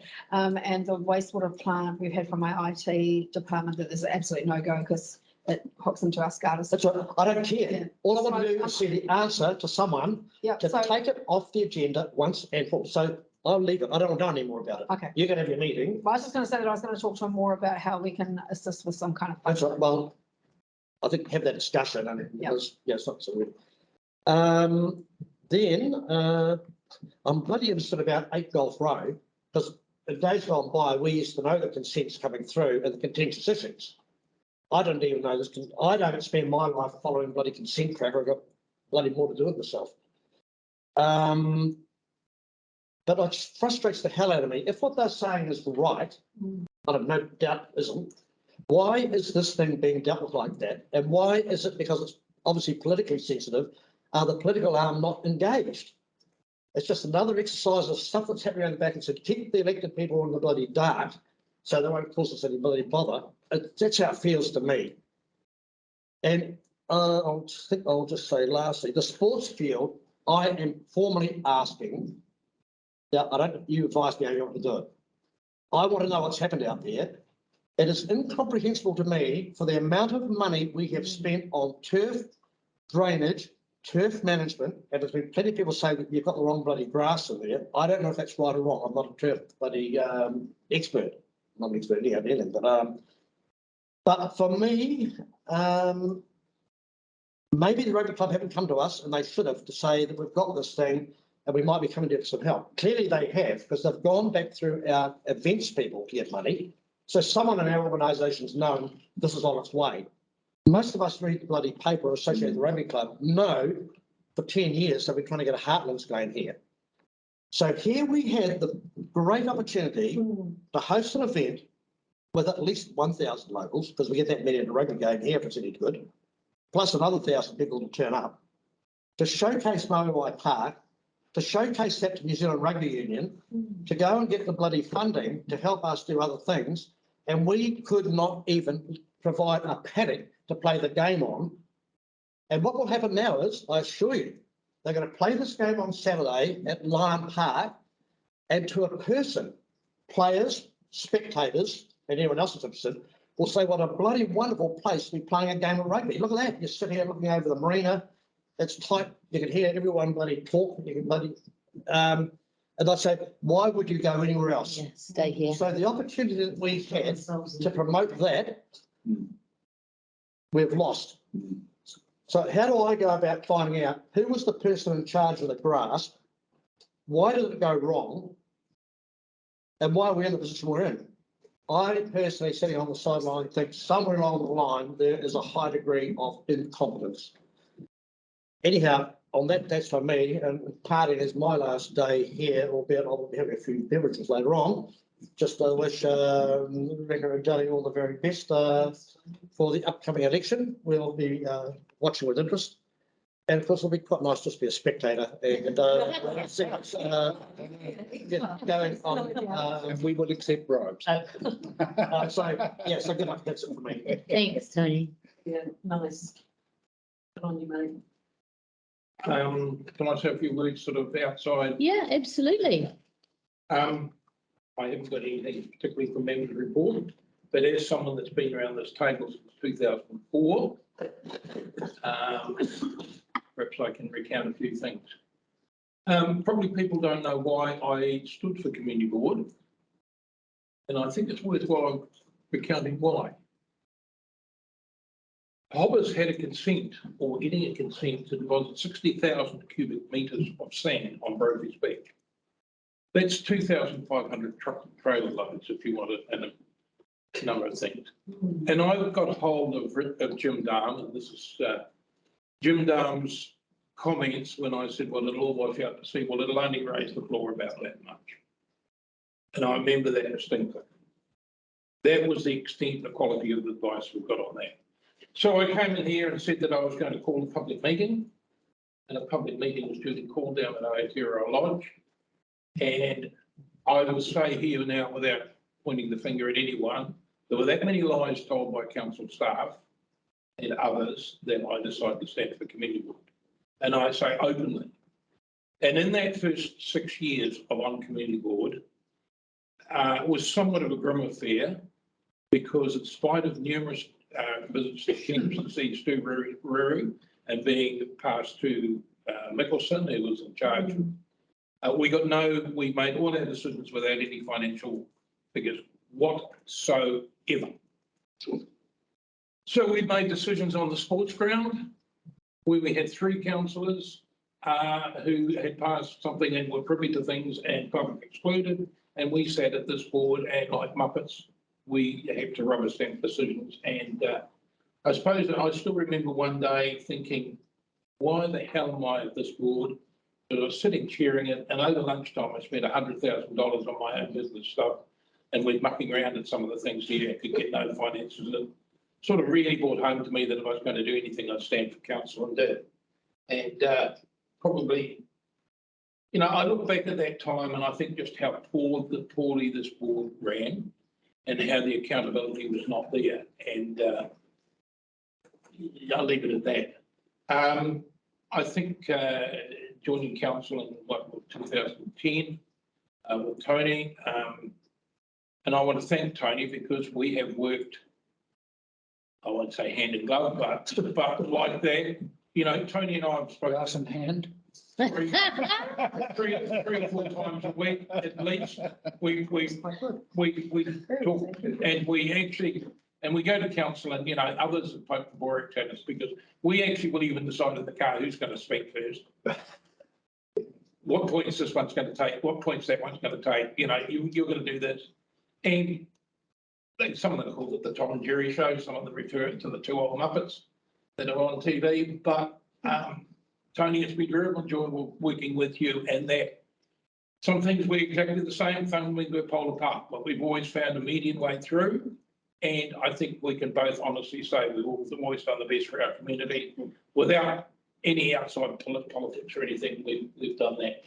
So I think within council, I think we've been, and I won't say lucky, but I think we've been better prepared. And one of the things I want to do is publicly thank Alan Tiplady for his input. You know, I remember going to a council meeting and the current mayor saying, well, the nice to haves, the bits and pieces, and what do you want in the nice to haves? And we said, the lot. She said, you can't afford it. Yes, we said we can because it's $8 something this year, it's $16 something next year, and it's $10 the year after. So when you get that information from your staff as elected members can act, and I look at the council, the current staff, please provide that degree of information because in the last year we haven't had it. And that makes one hell of a difference. Because we can't do our job without you doing your job, and you can't do your job without us doing our job. And I think it's a symbiotic relationship like that. There's been some highlights to me, and I look at where the town was in 2004, and I look at here. You know, the waterways was just sort of starting to come on stream. So a lot of that stuff hadn't happened. Down Buffalo Beach Road, and of course there were no paths, and there were drains that cars went parked in now and again, and all that. And we've accomplished a lot. And not only in Whitianga, you look at the Purangi and some of that area, you look out at Pongapoa, you look out at Matarangi, all the boat ramp area there, you see Hot Water Beach. And I remember the fight we had to get charging Hot Water Beach car park. Oh, that was a hard one. And that was a hard fight, but we finally got there. And I'll put my hand up for really pushing that. And I think we should adopt that model far more over the peninsula. Because the current model of rating is unsustainable in my book. And where we've got so many visitors, we have to clip the ticket. Yes. We have to clip the ticket. So we've got to look at that, and we've got to start charging. We should be charging for parking in the main street here. And we'd ease up our parking problem. And look, 10 minutes free, quarter of an hour free, and then you pay. You can do it with current methods of doing that. I was after at Rekka banging the gavel. I had a very memorable incident when this was the old community board room over in the park there.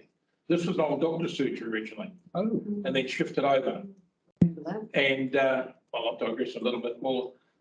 We asked for a business case from council to actually establish the offices here. And that took 18 months to get that business case. And it is the first business case that I've ever seen with no financials in it.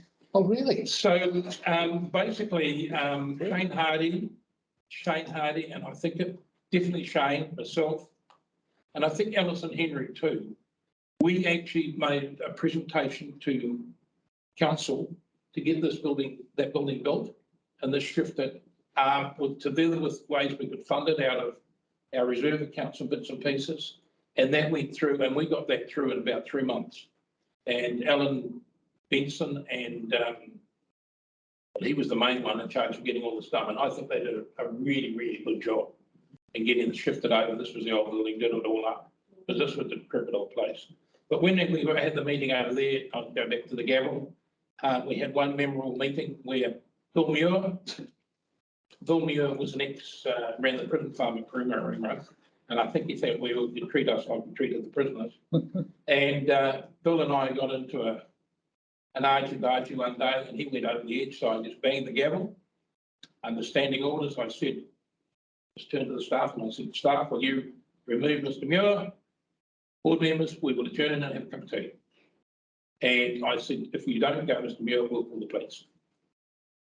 And I think that was the first time that Mr. Muir or anything stood up, got told we'd call the police. So he duly went, and we came back and reconvened the meeting, but that was a good bang on the gavel. The same Mr. Muir, incidentally, went on the radio. We had one of the local radio stations, and he said some very derogatory comments about this this board and me in particular. So we took Mr. Muir to the Broadcasting Standards Authority, and because of the little radio station, they said, well, we're going to fine you $500. We'll fine the radio station $500, Mr. Muir, to Brownie, and they said, Bill Muir, you've got to pay for it. But they said, because we've had so much obstruction, we're going to double it to $1,000. So they doubled it to $1,000, and Alan Henry had done that case for us, and Bill Muir delivered it in coins and notes. Alan Henry. So that was a nice little sideline to the community board. So there are some funny things that have happened. There's some disappointments, and a disappointment to me is the cemetery ground, because that is not the ground we originally negotiated. And it was because one of the staff members in Thames took so long to get off his butt to put anything in writing, like 2 or 3 years, that land was swapped. And I'm not going to go over that anymore, but it was not quite where we said. But anyway, that was a severe disappointment. Another disappointment is Wharakahu, where we've talked about getting water and sewage on there for years. Look, today, if you do it, we're doing a project, and the main sewer line is a 65mm pipe. That's where technology's gone. You don't bury big things in the ground. It's all pumped. It's all like, and as I say, in our subdivision, a 65mm pipe, and it's brought down costs hugely. And so you could do that. I look at that over there, and it's a piece of cake to me. It is absolutely a piece of cake, without making a whole lot of mountains out of molehills. You know, having just done it myself, I know, and it's a piece of cake. And you could put water in there and sewage in there for not a big lot of money, cap it, and they've got a footpath, it's done. And you know, I look at that, and that's a disappointment for me. Other things I look around, you know, I look around the district, and I think a lot of things we've had. I look at the town centre upgrade. It's made this place a destination, and I've said at this board over many times, don't think we're dealing with the Mercury Bay, the wider Mercury Bay on its own. Just think if you were in Auckland, and as we did recently, you can go to Surfers Paradise very easily, Maroochydore, any of those places, just about as simple as you can get to Whittiang on Friday night with the Auckland traffic. You know, so I said you're actually competing with overseas now. But I think a lot of this place, and I think it's a wonderful destination, and I think we've got to look after what we've got. So I do that. I'm probably not going to add much more today, but yeah, I'll make a little bit of a speech at the last council meeting. But it's been a pleasure to serve the district. And Rika, Ellie, good luck. Thank you. Thanks, Murray. I'll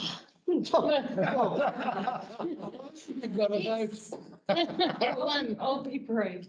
Lots of liaison with Matarangi and Kuatunu, and the result of which was having three representatives today. I'm managing to hold with Mark Bedford because he hadn't been alerted by Brent. It was very complicated because Brent was in Europe and all the rest of it, but sort of acted as a bit of liaison for those guys. They were really, really upset that that option was being taken as number two, but I think they walked away quite happy today, which is good. Still been a lot of questions and anger around the clearing at Matarangi, and there's still a feeling out there that TCDC consented it. And it doesn't matter how many times you put stuff into the media, there is still this feeling that we said, yep, go ahead, you can have a subdivision there and take out whatever you want. So there's still some ongoing comms work for whether or not it's Rebecca and I on the new board or on council or whoever is sitting in these seats. The Burma shoes and Joan Gaskell, it's just disgusting. It's just ugly. It's the entranceway into Whitianga, and I'm still quite a fan of that rain garden, that rock sort of thing. I know Jeremy didn't like it, but I thought that's consistent with the likes of Coupe driving around the place, of having the rocks. They're just enough of a deterrent that you wouldn't want to drive over them, but they're also easy to clean and easy to keep the water draining. Had a really disturbing conversation with Casper and Molly, who have the Monkey House performance space now. And he's sporting a black eye. He's been assaulted. He's been hit in the back of the head and hit in the face. They've had their toilets smashed. They had a brawl outside their venue. They've talked to, I presume it was, what's his name from the police? Andrew. Yeah. And they're just not getting the support. And apparently the people, because they've got photographs, the people who are the perpetrators are behaving the same way all the way around town. And he said, look, there's a strategy around vibrant, we talk about alfresco dining, and when we go overseas, we sit outside and have a drink and go to shows, musical performance, and there is just a really nasty nighttime element happening at the moment. And I'm just a little bit disappointed that the local constabulary hasn't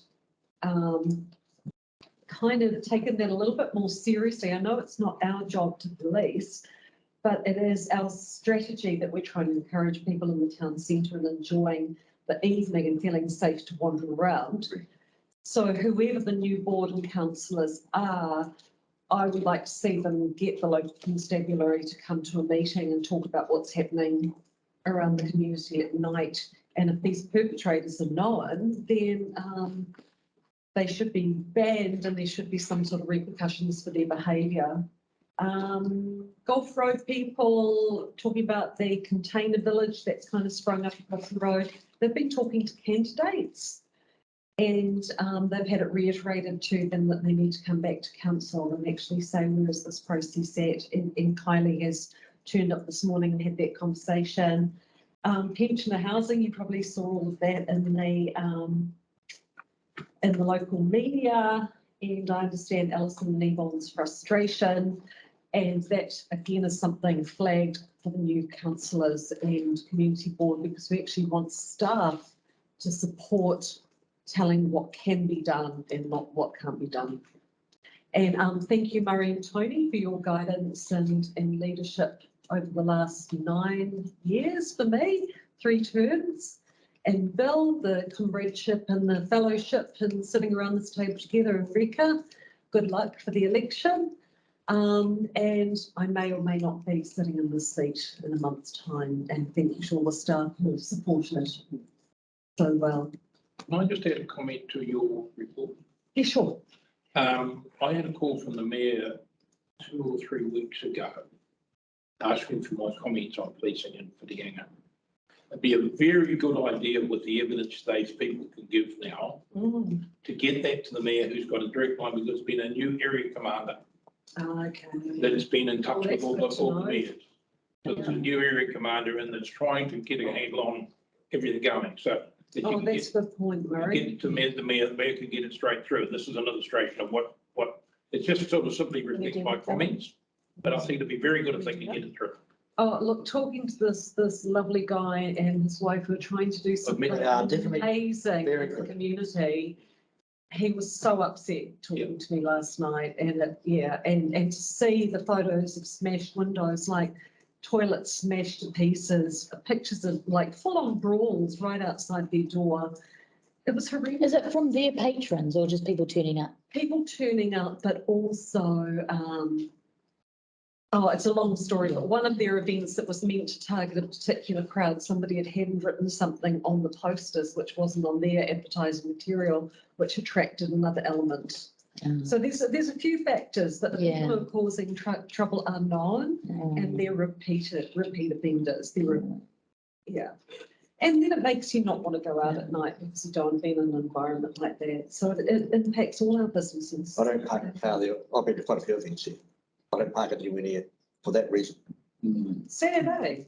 It is dreadful when you think of When you that. think of that's the centre of town. Well, it's the first time that place has really been used for what it is.